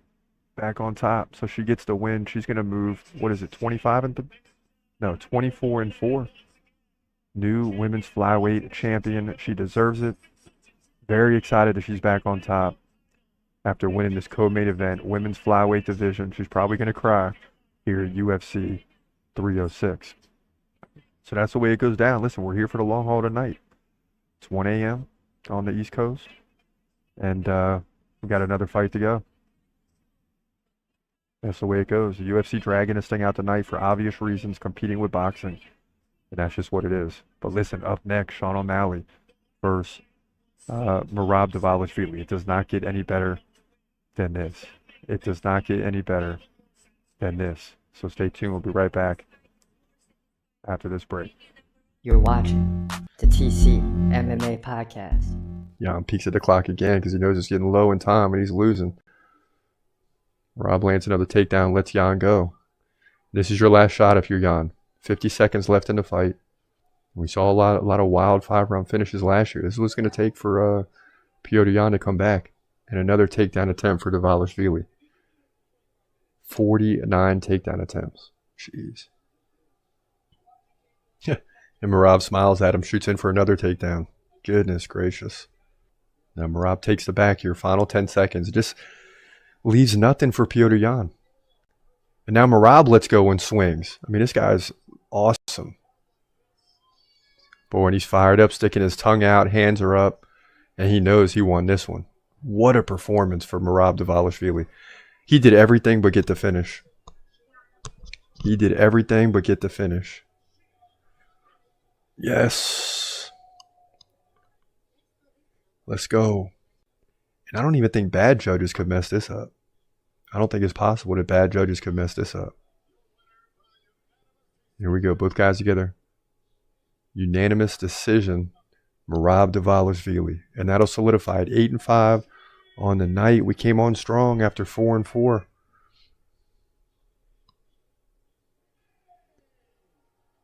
Getting into the main card. And then going 4-1. So both guys shake hands. Petr Yan looks dejected. You know, he don't really want to like shake hands and get into all this, but it's a respect thing. He knows he lost. He's down. But Merab Dvalishvili is going to move to number 2 contender. And what that means is now it's going to be him and Sean O'Malley. It's got to be. As they wait for Cejudo and Sterling to fight. And that'll do it here. In the main event. Merab Dvalishvili gets the win. We're 8-5 on the night. UFC Fight Night. Bantamweight Showdown. 45 seconds left in the fight now. Merab looking for another takedown. He's already got 5. Over 4 minutes of control time here. In just a dominant performance down the stretch. I guess you can give Cejudo the first round, but Merab's definitely winning the second and third. 63-19 in significant strikes. Unreal. And Cejudo is fighting his butt off, but it's not going to be good enough, man. Cejudo really looked good in the first round, but it's just Merab's cardio is just ridiculous. And Merab's jumping around with the hands up as he should. He's going to get the win here. And Cejudo goes down swinging. He missed, but he threw 3 or 4 at the end.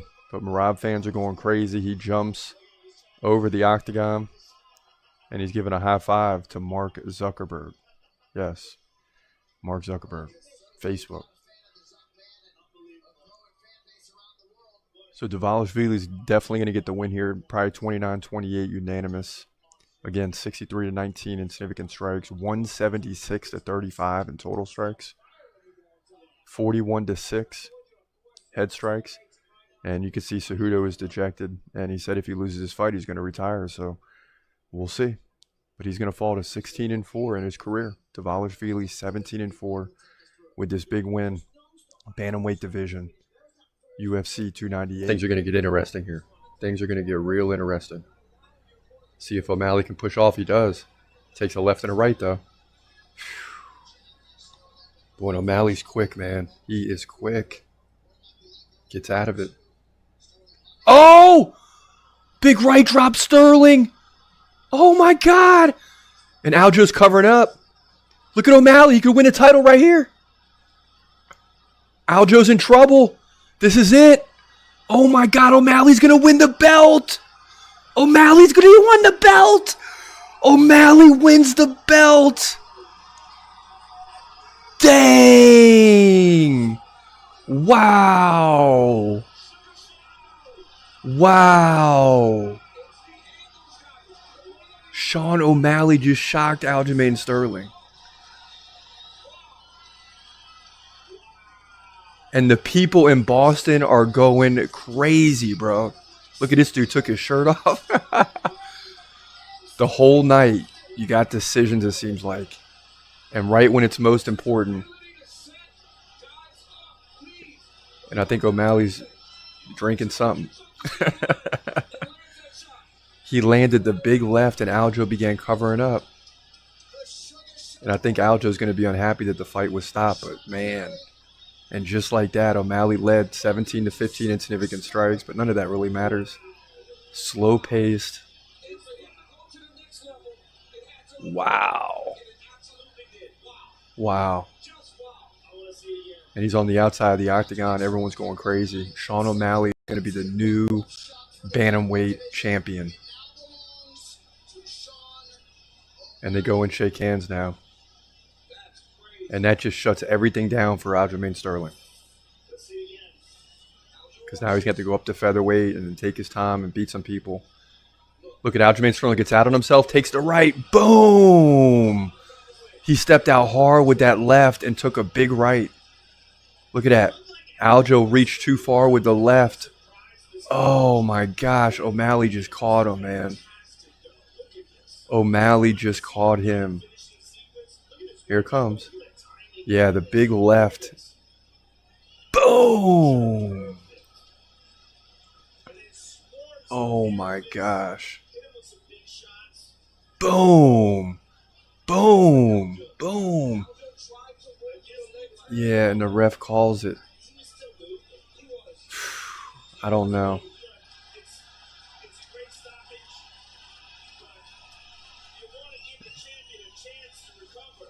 Yeah, what would have happened there? Okay, what would have happened is Sean O'Malley would have jumped and took the back. He was done punching, it looked like. He would have took the back, Aljo rolled to his stomach, and the ref stopped it. And they're questioning it, but, you know, the ref stops it, you can't really question it. It is what it is. O'Malley rocked him with the big right. Couple hammers coming down. And my man's going to be 17-1, and we're sticking around for the and new. You best believe it. Wow. Oh, my God.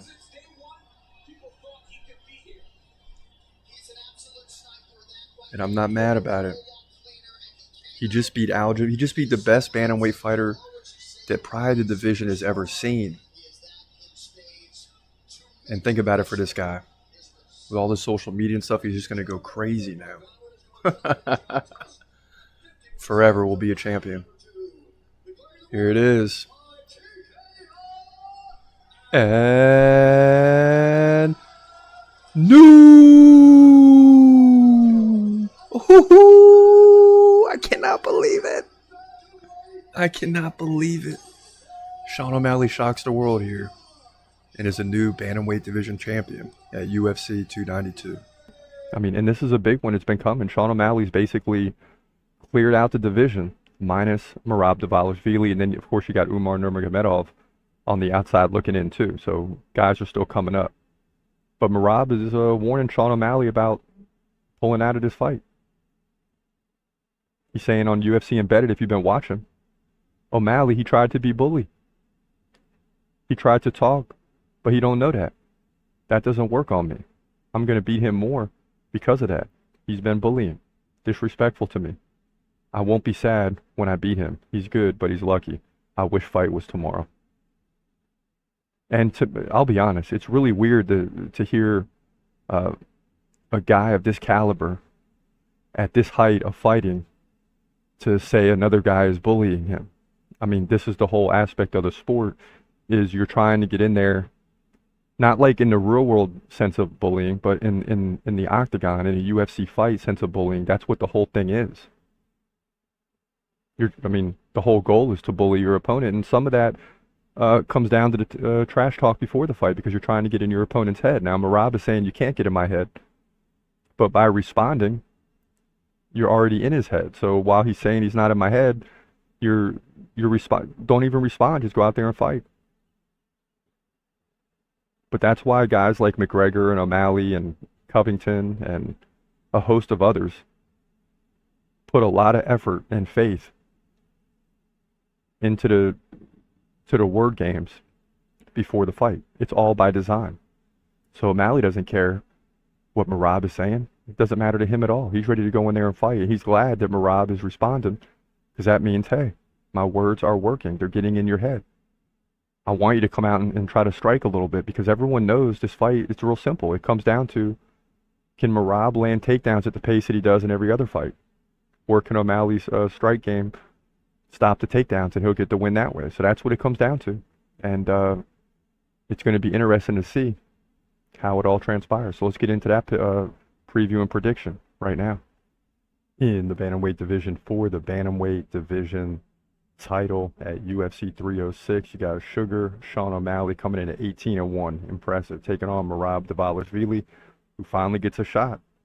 He comes in at 17-4. This is USA versus Georgia. Now, O'Malley's 5 inches taller, right? He usually is 5'11" to 5'6". He's 29. Unbelievable. Not even hitting 30 yet. Dvalishvili, 33. O'Malley, 4-inch reach advantage. He's a switch stance fighter. Merab stands right-handed. O'Malley, 7.6 significant strikes per minute to 4.5 for Merab. But the takedown game from Merab is impressive, and that's something to keep an eye on. He lands over 2 per round on average. O'Malley, just 62% takedown defense. He's coming off the win over Marlon Vera by decision. Aljamain Sterling, KO. Piotr Jan, split decision. Before that, he'd be Raulian Paiva, Chris Moutinho. So he's basically, he did have a no contest against Pedro Munoz.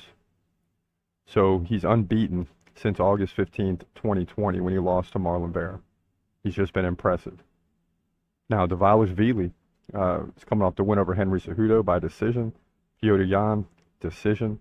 What he did to Piotr Jan was just ridiculous. 11 takedowns to 1, 147 to 75. And many people are going to be looking at this fight because Piotr Jan actually took down O'Malley 6 times. Still lost. But Merab is going to go for takedown after takedown, and that's really going to decide the fight. Can O'Malley get out of it? I mean, Merab could easily hold him down for 3 or 4 rounds and win this fight when you look on paper. But O'Malley has the will to win. He finds ways to win. Yeah, he was taken down 6 times by Piotr Jan, but guess what? He still won the fight. But this is why Dvalishvili is the favorite. I'm not buying it. I think Sean O'Malley still wins. He's going to have trouble with the takedown game of Dvalishvili. He'll probably give up 8 to 10 minutes of control time, to be honest. But he'll get through it and find a way to victory. Hard to say how. He probably is going to need a KO, and hopefully he gets it. But he also has an opportunity to win 3 of the 5 rounds. So I like one of those 2 to happen for him to move to 19-1. It's just a pure striker versus a takedown specialist here in the bantamweight division. That's my opinion. O'Malley gets the job done, keeps the belt here in the bantamweight division at UFC 306.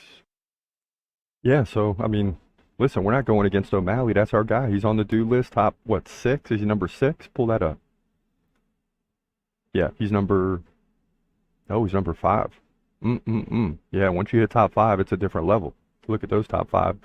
Hamza, John Jones, Alex Pereira, Islam, and Sean O'Malley. So, yeah, we're not going against Sean O'Malley in this one, obviously.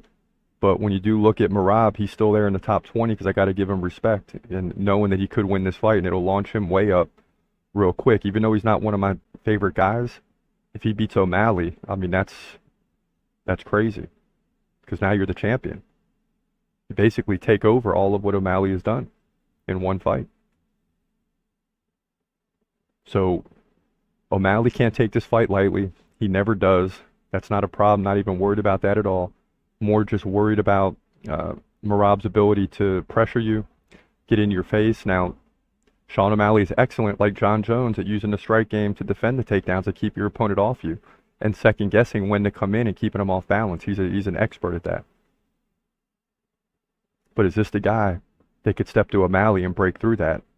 And the pressure is enduring, never ending throughout the fight, and he captures a title. I mean, it's and if that happens, it's going to look like O'Malley didn't come to fight. It's going to look like Leon Edwards versus Bilal Muhammad, who had a great game plan in that fight. Did not see that coming. Didn't think he could just pressure Leon the whole fight. I thought the strike game of Leon would take over, like I do here O'Malley, but it didn't. So anything is possible. I mean, we are, won't be surprised if Merab pulls it off. I mean, these are title fights. You can't be surprised whichever way it goes. You just got to make a pick and stand with it. And I just like O'Malley because he just continues to find ways to win. You're watching the TCMMA podcast. And now, back to your host, Chris Cross.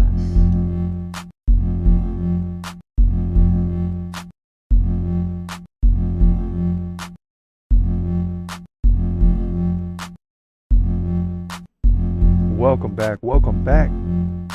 It's your boy Chris Cross. This is the TCMMA podcast. It's that time. Main event is coming. Merab just now making his walk to the octagon, so we'll be a few minutes before this fight kicks off. But here's the situation tonight, ladies and gentlemen. We lost Ortega in fight 3. We got Shevchenko in the co-main event. So right now we're sitting at 5-4. So at worst we'll be 500 on the night. But 6-4 sounds a lot better. Sounds way better. So let me get a look at Merab. Yeah, he looks good. Got the big wig on. Fighting out of Georgia. Not Atlanta, Georgia, but Georgia, Georgia. You feel me? And he looks pumped up.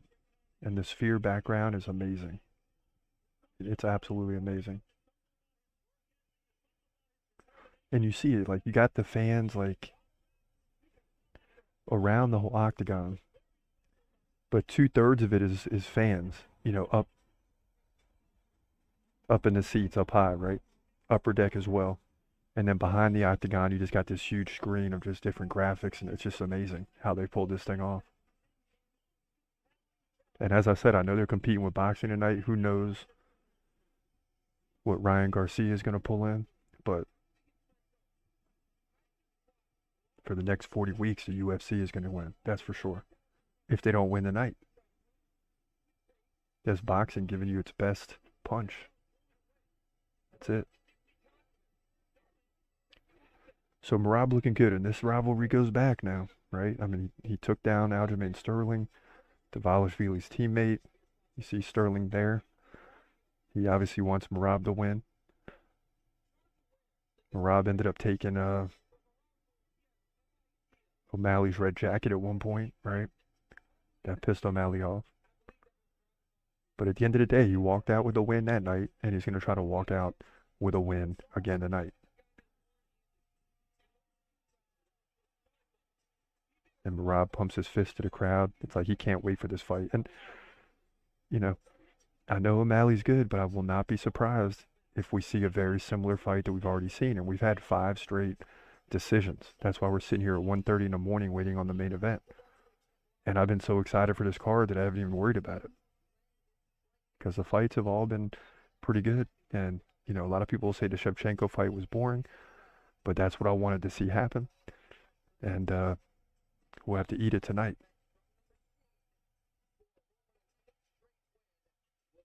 10-fight win streak overall. 9 straight in the bantamweight division. Tied for the longest win streak in bantamweight division history. Takedown game is ridiculous.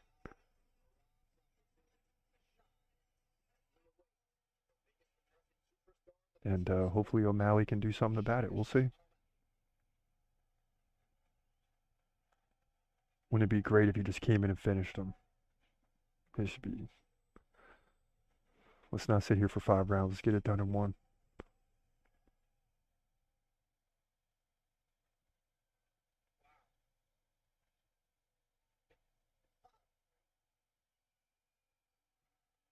I mean, these graphics are crazy. I mean, it's just incredible. Sean O'Malley definitely going to be the crowd favorite. He's a well-liked UFC fighter. You know, and I want to see him win for a lot of reasons. One, I want to see him clear out the division, other than Umar Nurmagomedov, which I think Dvalishvili's better, at least right now. So I want to see him clear out the division and also remain on top as one of the biggest UFC superstars. That's the key. Right? Because if you look at it, if Dvalishvili wins, we lose a major superstar in terms of giving up the belt in Sean O'Malley. So we want to continue to see the Sugar Show continue to win, right? I mean, you already know how I feel, right? You already know how I feel. Sugar Show, baby! Yeah. Woo! All night. There he is, baby. I love the Sugar Show. I love the Sugar Show. Yeah. I love the Sugar Show. Yeah. And he looks completely focused. Let's go, Sean. Let's go, dog.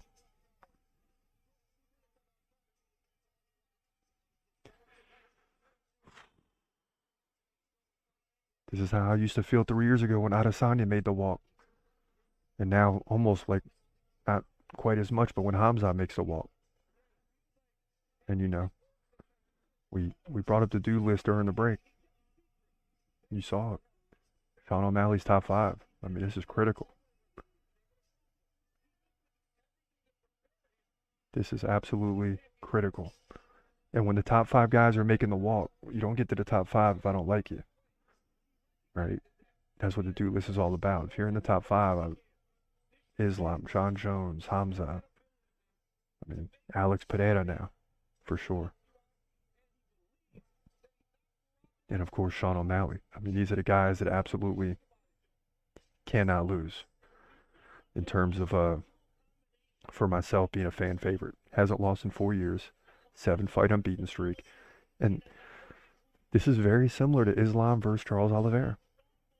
2 guys that were on like 9 and 10 fight win streaks, maybe 10 and 11. And it's like someone's going to lose, more than likely. His thing is strikes. He can keep his opponents off with his ability to strike. Merab's going to try to get inside and land takedowns, and we don't know how it's going to go. I mean, we just don't know how it's going to go. O'Malley doesn't have the greatest takedown defense, but he stops a lot of takedowns with his striking ability. The problem is Merab is going to be very aggressive in going for him. So we'll see.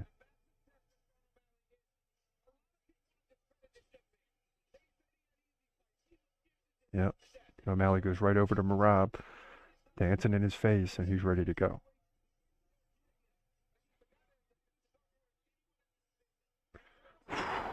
Man.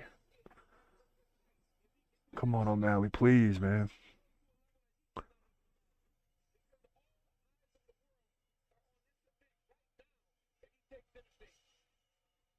Come on, O'Malley. No setbacks tonight, baby.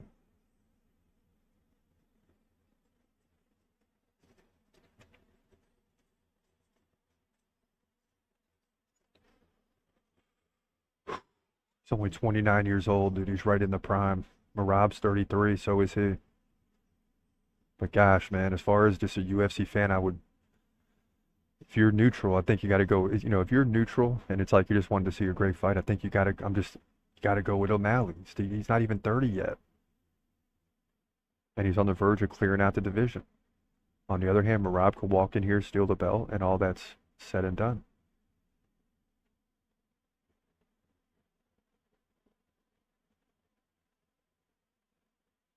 Yeah, Merab's talking for sure. These guys are talking big time, man. It's like they don't even want Bruce to read the all the stuff. They're just ready to get it on. Everybody on their feet, expecting a lot of action to begin this fight. And I hope we're not in for another 5 rounds of, in this case, Merab laying on Sean. Now, let's go.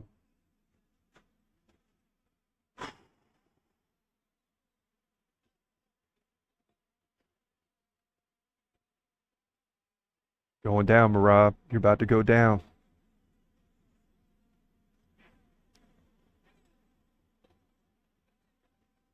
God, this sphere is beautiful, man. It's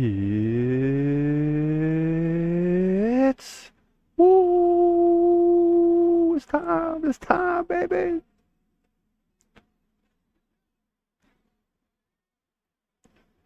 Yes, yes, let's go. Someone's walking out of here with this belt.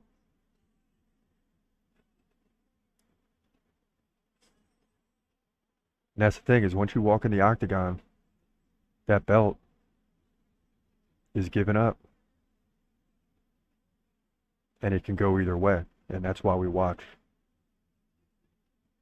And you just think about all the fights you sit through, all these fighters fighting with the dream of getting up to a title shot, and then boom, you get the title shot right in front of your face, like right now, and it's just so exciting, man. It's just incredibly exciting. It's just hard to even explain. Because you know how much effort has been put in by both these guys. I mean, Dvalishvili had to sit around for 3 or 4 years and wait, more or less, for Sterling to step aside. That's what had to happen. And finally, he gets his shot. All right, so let's tune this thing up. Here we go. UFC 306 Bantamweight Division title is on the line. You got the Sugar Show, Sean O'Malley coming in at 18-1, taking on Merab Dvalishvili, the number one, I believe number one contender. Yeah, he should be. Comes in at 18-4. Excuse me, 17-4. Hopefully I'm not getting ahead of myself. And on the way into the octagon, Sean went right over to Merab. They continue to exchange some words. They're separated. We're exchanging more words during the introductions, and they've kind of settled down now, and they're both just, especially Sean, pacing back and forth, and both these guys come together. And Sean, much taller, but look how big Merab is, man, in them shoulders. Look how big Merab is. Oof. This is nerve-wracking. This is because you just don't know what to expect, man.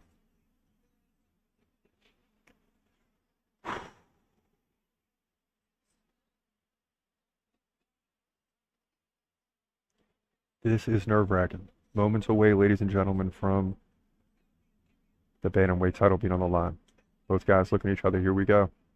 They do touch gloves, barely. Sean comes right in with that extended arm.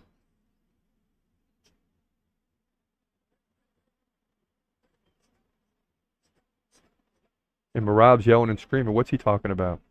What's going on? They stopped the fight.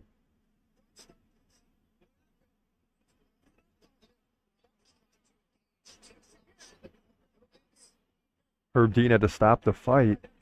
20 seconds in, Merab was yelling at someone outside the octagon. And who knows? And Herb Dean saying, you do your job, I'll do mine. So.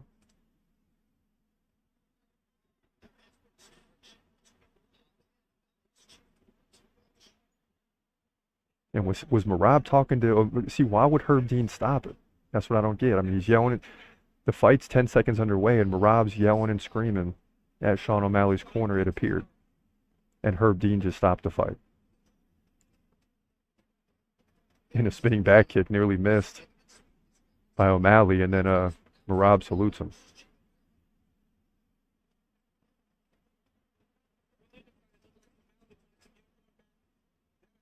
Come on, Sean. Come on, Sean.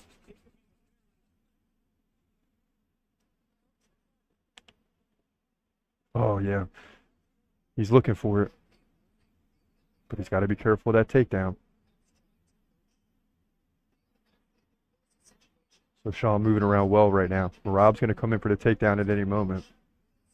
But right now, Sean is keeping him back pretty well as he's switching his stance back from righty to lefty.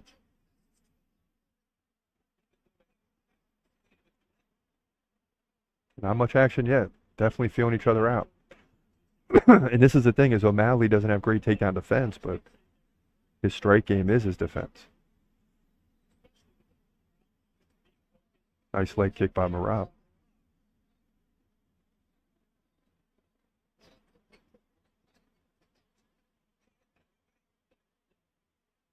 And a big right by O'Malley, followed by a left.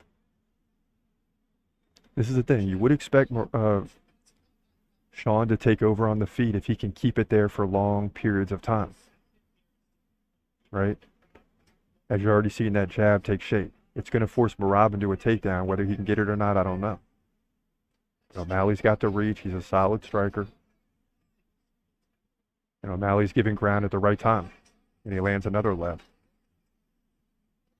Starting to pick up his pace. 7-3 in significant strikes. He's up.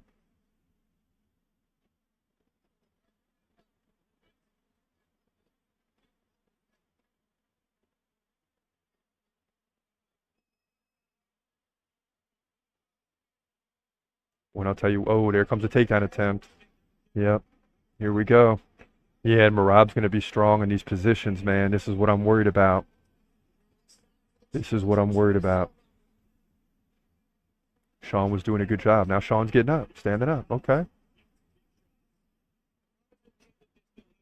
And Merab has his hands locked, wrapped around O'Malley. O'Malley goes back down to a knee. It appeared he was going to get up.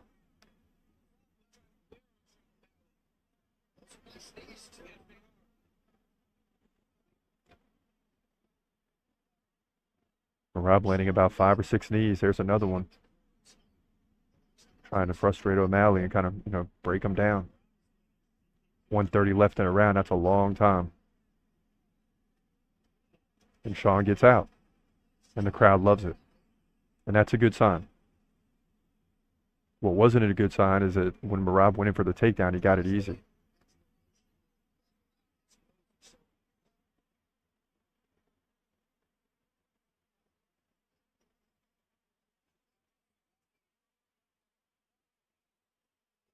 Ooh.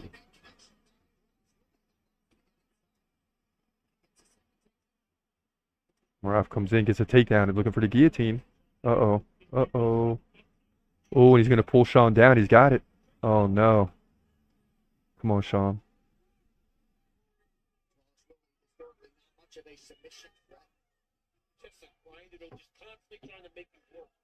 Just a lot of pressure being applied by Merab, and this is the problem.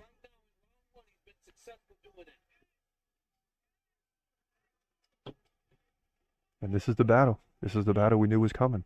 Sean gets up again, and Merab points at him. See, Merab is really, overhyped. And I think that's going to play against him in the 4th and 5th round if it goes that far. Started the first 20 seconds yelling at the corner. Sean O'Malley, Herb Dean had to stop the fight, which is crazy. But good round.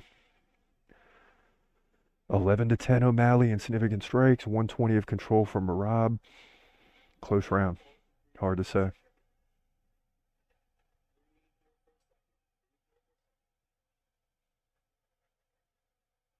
But 7-2 in head strikes for O'Malley. He's taking some deep breaths now. He's really breathing. Didn't really exert too much energy in the first 3 minutes. But defending that takedown and getting back up, getting taken down again, getting back up, that drained him a little bit.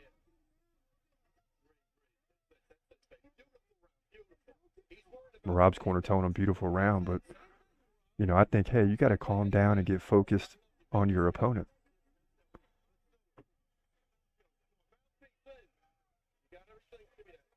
And either Merab is very comfortable in this situation, which is highly possible, or he's way too overhyped. Because when I say comfortable, he's almost comfortable in being jittery and all hyped up every second.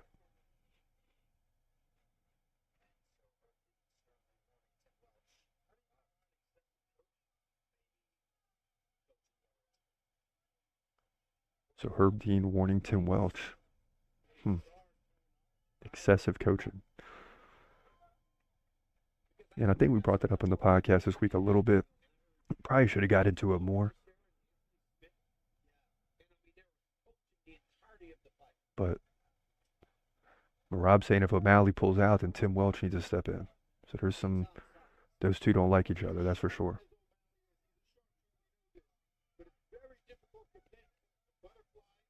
But I don't think anyone in the world wants to get into with Merab right now other than Sean O'Malley, especially Tim Welch. I mean, you're dealing with a Merab Dvalishvili that's in his prime, and you're not.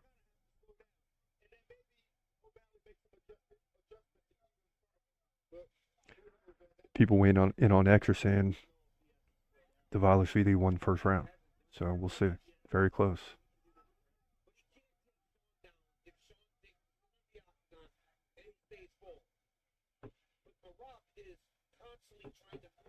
Come on, O'Malley. Don't be worried about the takedown. I know you got to be, but got to get back to your rhythm.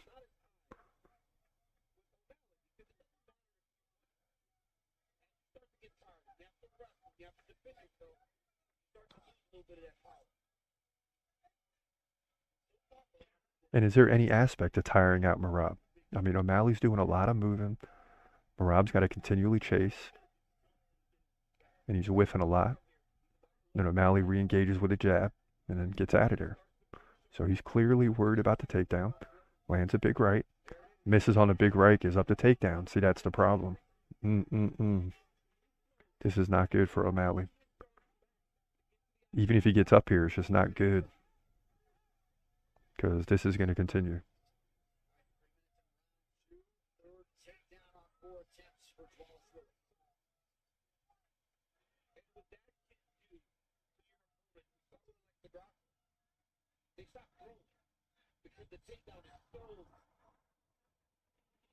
Come on, O'Malley, you got to move, baby. You got to move.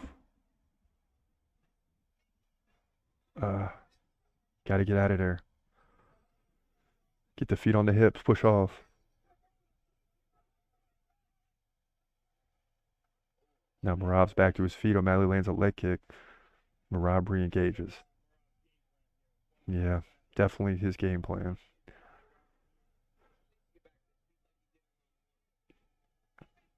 And this is what we described. We could be in for 2 fights of a lot of control time. Definitely happened in the previous fight with 16 minutes. Was it 16? Yeah, over 16 minutes of control time. Ooh, what happened?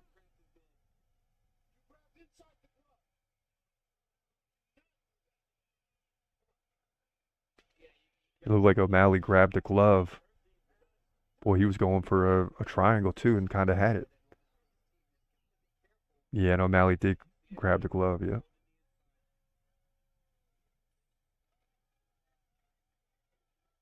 And it's funny because Herb Dean was behind and running around to make sure, and O'Malley clearly let go, and it became obvious. I mean, I guess it would have been either way. Now Merab stays in top position, and we're going to get a lot of this like we did in the last fight. We're going to get more striking from Merab in these positions. But O'Malley's still up 8-5 in head strikes. Not doing much in this round, but defending the takedowns and submissions. This is not good for Sean. This is not good. Because Merab wants to do this all night. And O'Malley trying to work back to his feet, get to the fence. He does. But Merab's relentless pressure is paying off. Dang it. This is not good.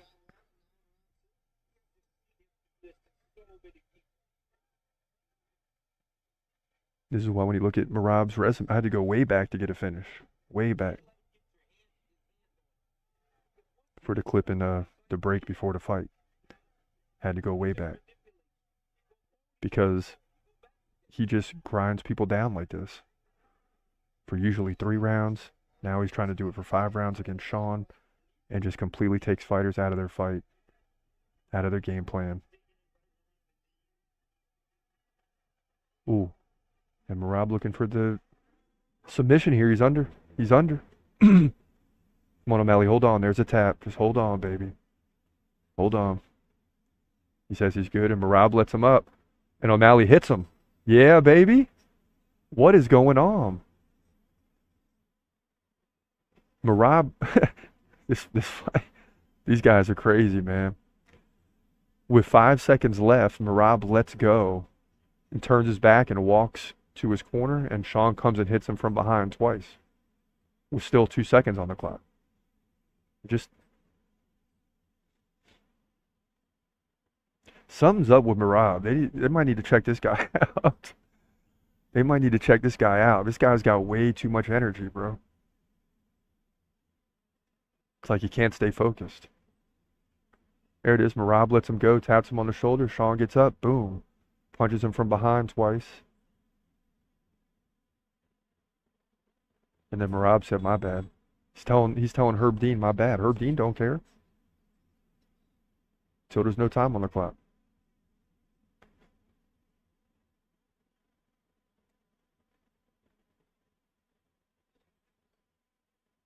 Sean's got to be wondering, where is this guy getting all this energy? I mean, should have energy, but this guy's like on a different level.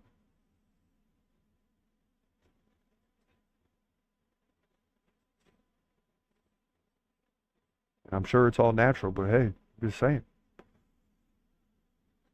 Something's going on here. This guy's got a lot of natural energy, if that's the case. Round 3 underway.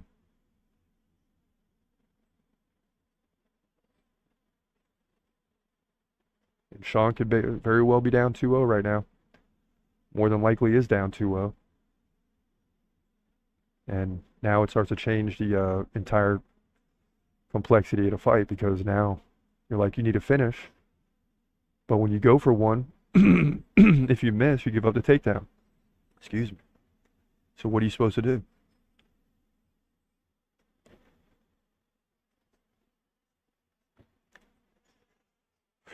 The numbers are really sliding way over to Merab. 432 of control, 67-20 in total strikes, 24-20 in significant strikes. He's even taken the lead in head strikes, 12-11. So in all areas except body strikes, Merab is dominating. Well, head strikes are close, but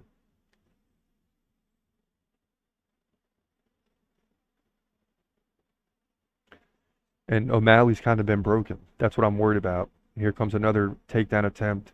He gets into O'Malley and pins him up against the fence. And this is what I'm worried about, is the game plan for Sean is utilize the striking to keep him off of you. Now you're going to see Merab really work these submission attempts. He would love to submit O'Malley.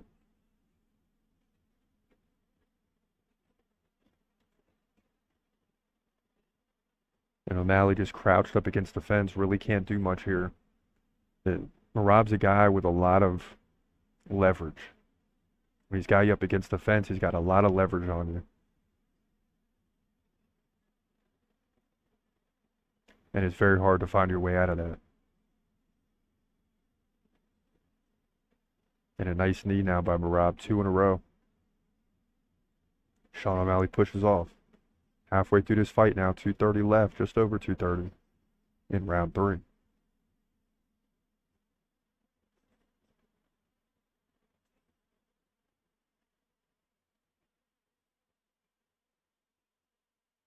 And it may not be the drama the UFC is probably looking for at the Sphere if we get another decision here.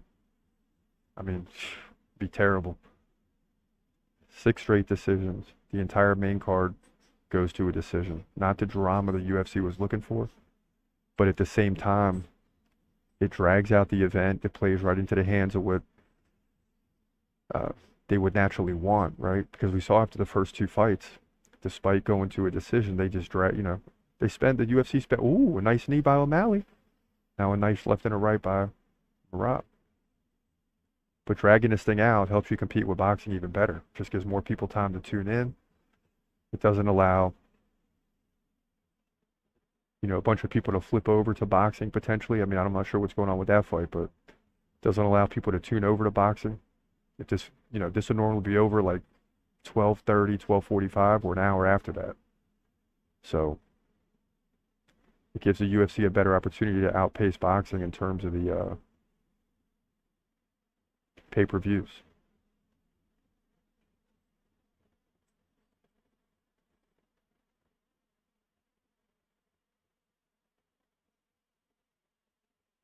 And Merab continuing to work the leg kicks now. He's really started to do that more. And O'Malley just can't get into his rhythm. And that would be defending the takedowns with constant striking. Merab seems to have the ability to go through all that. And O'Malley shoves off.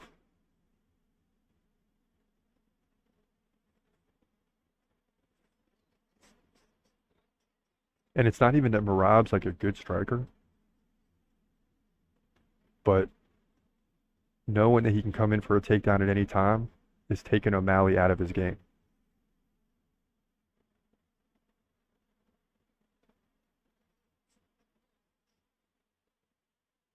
And he has similar features to John Jones, especially when he was in a light heavyweight division. Utilizes that striking, keeps you completely off balance. That's Sean O'Malley. But Merab seemed to have broken through that. And who knows how this round went, but it's likely 3-0 Merab. Maybe O'Malley snuck that one. Total strikes 85-29. Significant strikes 31-29, so O'Malley closed that gap a little bit in this round. Head strike 17-16. Control time 5:24 to nothing for O'Malley. But this is why they call it the championship rounds, right? This is when champions become champions, or when champions remain champions. They just have a bigger advantage. It's got a big advantage here in rounds 4 and 5.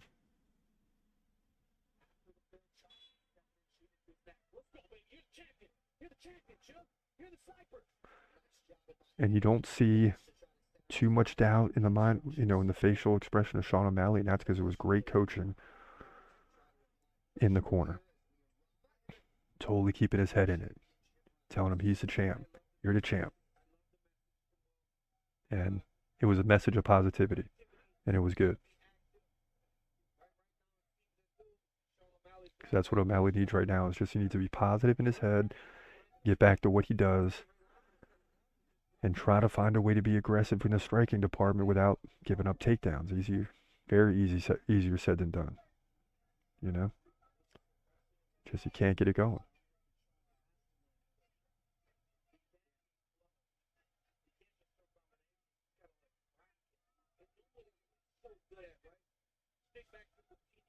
And you see it, like Sean's tentative. In order to land, he's got to really reach out there. But then when you miss, you turn, boom, you give up that takedown. So that's why he's weary to do that.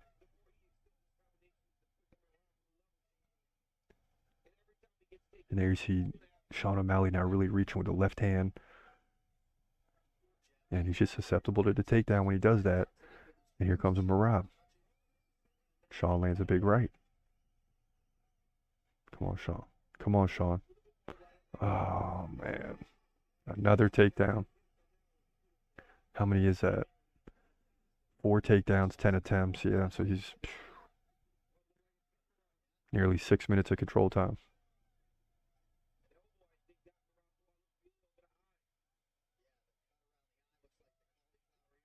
O'Malley's got to get back to his feet here.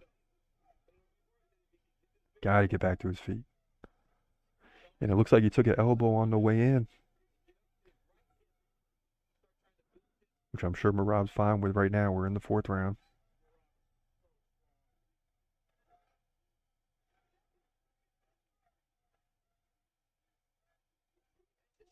And it's almost like, training with Aljamain Sterling. Who knows what he knows? Dvalishvili might know in his head that, hey, I could beat Aljamain, but I'm not going to fight my teammate. Aljamain Sterling was always saying, hey, I'm not going to fight my teammate. Maybe he knows how good Dvalishvili is on the ground. He don't want that funk, right? The funk master don't want that funk. So they didn't fight, ever. And now it's like, Merab's like, I've been waiting. I've had to wait. And now it's my time. And that's how he's fighting right now. 2:30 left, round 4. Oh, my goodness.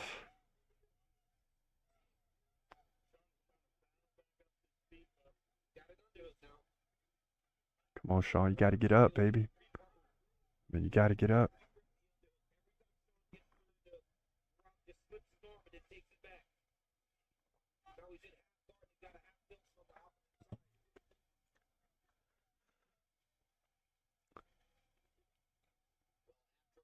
And this is just so disheartening for a striker. When you eventually run in, you see this in the UFC time and time again. You got long-time striker champions who can beat most guys and keep them off balance. Don't have to defend too many takedowns. And then you get up against a guy like Merab or a Khabib or any of these legends that can come in and just take over a fight with takedowns, control time, and grappling. And there's nothing you can do about it. And all you want to do is get out of it and go back to striking. And you just can't.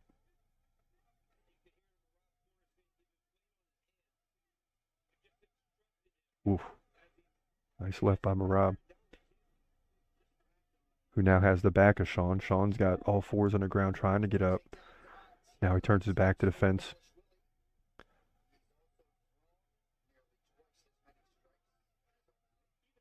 Yeah, man, this is just tough situation for O'Malley.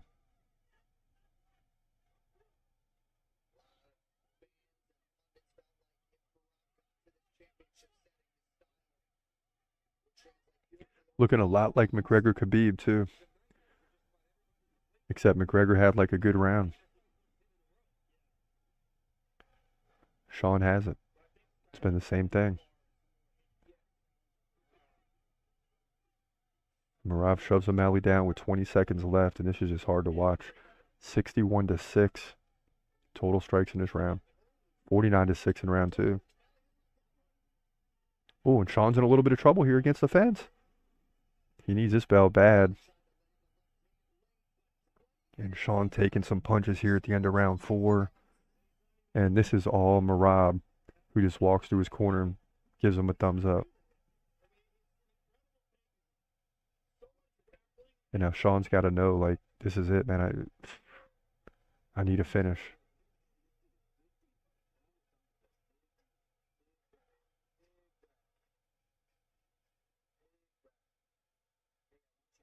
In his corner saying, we're almost done with this.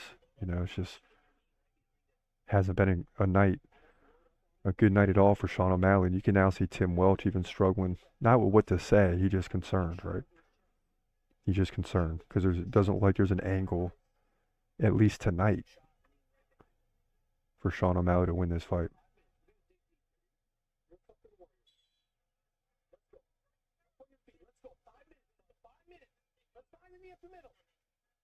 Let's go, Sean. You got to dig deep, baby. None of this matters if you can get the KO. Come on. Come on.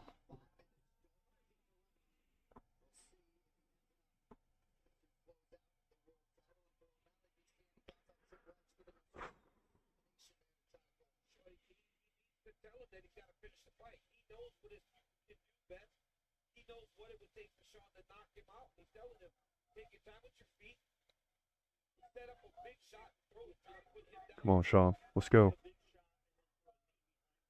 Yeah, it's either 3-1 or 4-0. There's just no way. This clock can go to 0 with O'Malley winning. Umar saying 4-0.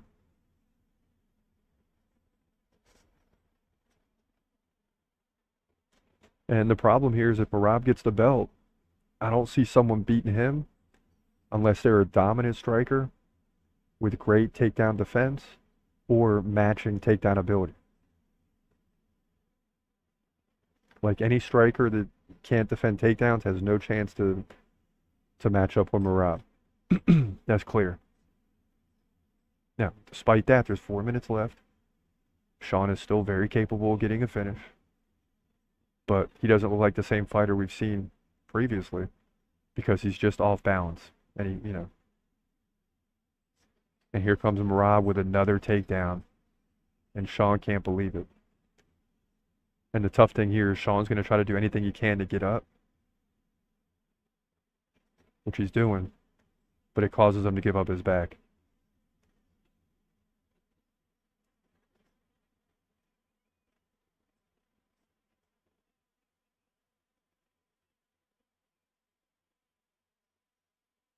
And it's hard to believe. I'm looking at Sean right now, like, just stand up like it's so easy. But you got Merab driving knees into your thigh. He's got his chin on your back, so he's got constant pressure forcing your hands to stay on the ground.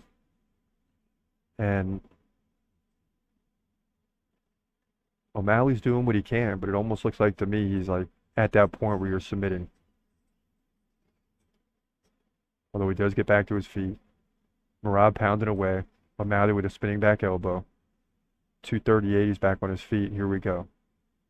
Sean needs a finish.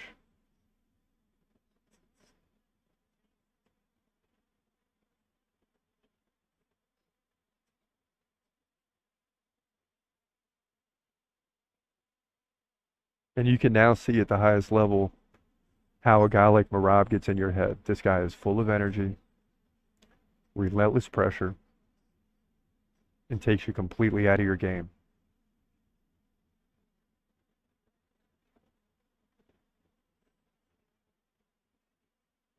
But you still look at it and say, okay, Rob's got 10 minutes of control in about 23 minutes here, so O'Malley still had 13 minutes to work with on the feet. But during those 13 minutes, how much time of that 13 minutes is drained because you can't be your natural self because you have to worry about the takedown all the time. So it's just completely taken O'Malley out of the fight. Now Merab's dancing around back and forth. And Merab's starting to talk to O'Malley now. You're going to see this for the final 90 seconds because Merab knows he's got this fight. And he's just talking to O'Malley. Like O'Malley's hitting him and he's just talking to him.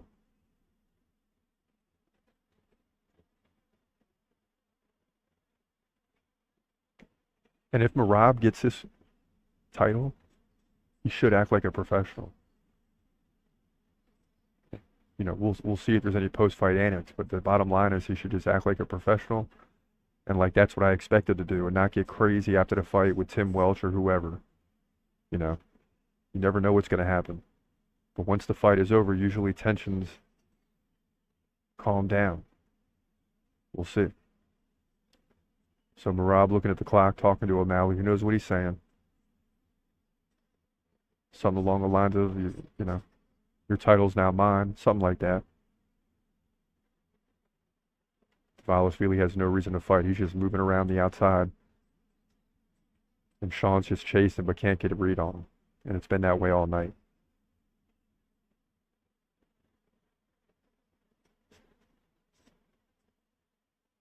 And the tough part is I don't know what Sean does differently to beat Merab. Merab just seems like he's on a different level. Now, Sean's young.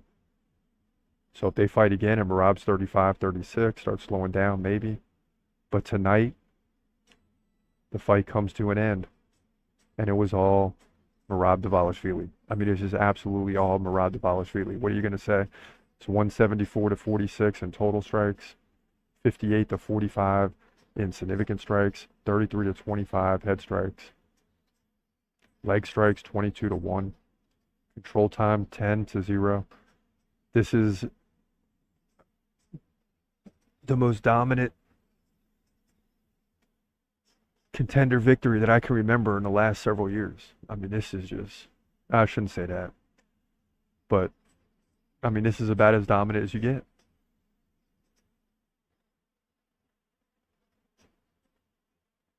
And it was just constant pressure. Took O'Malley out of his game and made it look easy. And we finished the night with 6 straight decisions. I don't remember the last time the main card of a pay-per-view had 5 straight decisions. It happens, but not often at all, that's for sure. So Merab's going to move to 18-4. He's going to capture the belt. And then we'll see if there's any post-fight antics. See if there's any drama after the fight. There shouldn't be. But Merab was definitely talking there the last 90 seconds.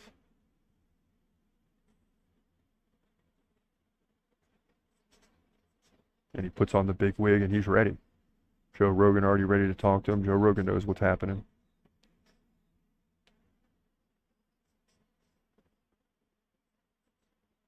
Sean looks like he just wants out of there.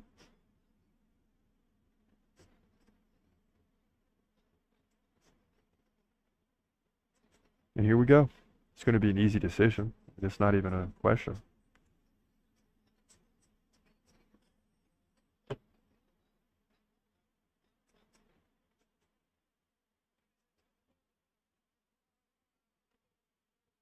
Just give it to him. It's obvious. 49-46. 48-47. 48-47. Unanimous decision. And no. Well, Rob sort of couldn't believe that. 2 judges, 48-47. And now Merab is breaking down a little bit. So I think all the tension is gone because now he got the belt on his waist. And he's going crazy on his knees. And you realize in that moment, okay, I just accomplished the highest level. And then he hugs Aljamain and the coaching staff and things like that. And now the love is coming in. That's what I wanted to see. That's usually what happens. That's what should happen. So Joe Rogan talking to Merab Dvalishvili, but that's the way it goes, man. I had a bad feeling this could be the possibility. We go 5-5 on the night, lose the main event, but listen, still a great night at the Sphere. Great night at the Sphere. Merab Dvalishvili is a new bantamweight champion here at UFC 306. So that's a wrap, man. Appreciate y'all watching. We'll be back tomorrow with all the reactions, but the thing is we had a bunch of decisions, so there's not a lot of reactions that we're going to be able to play tomorrow, right? Because it's been all decisions. But listen, we appreciate it. Until next time, this your boy Chris Cross. Have a great day, and God bless. As always, peace.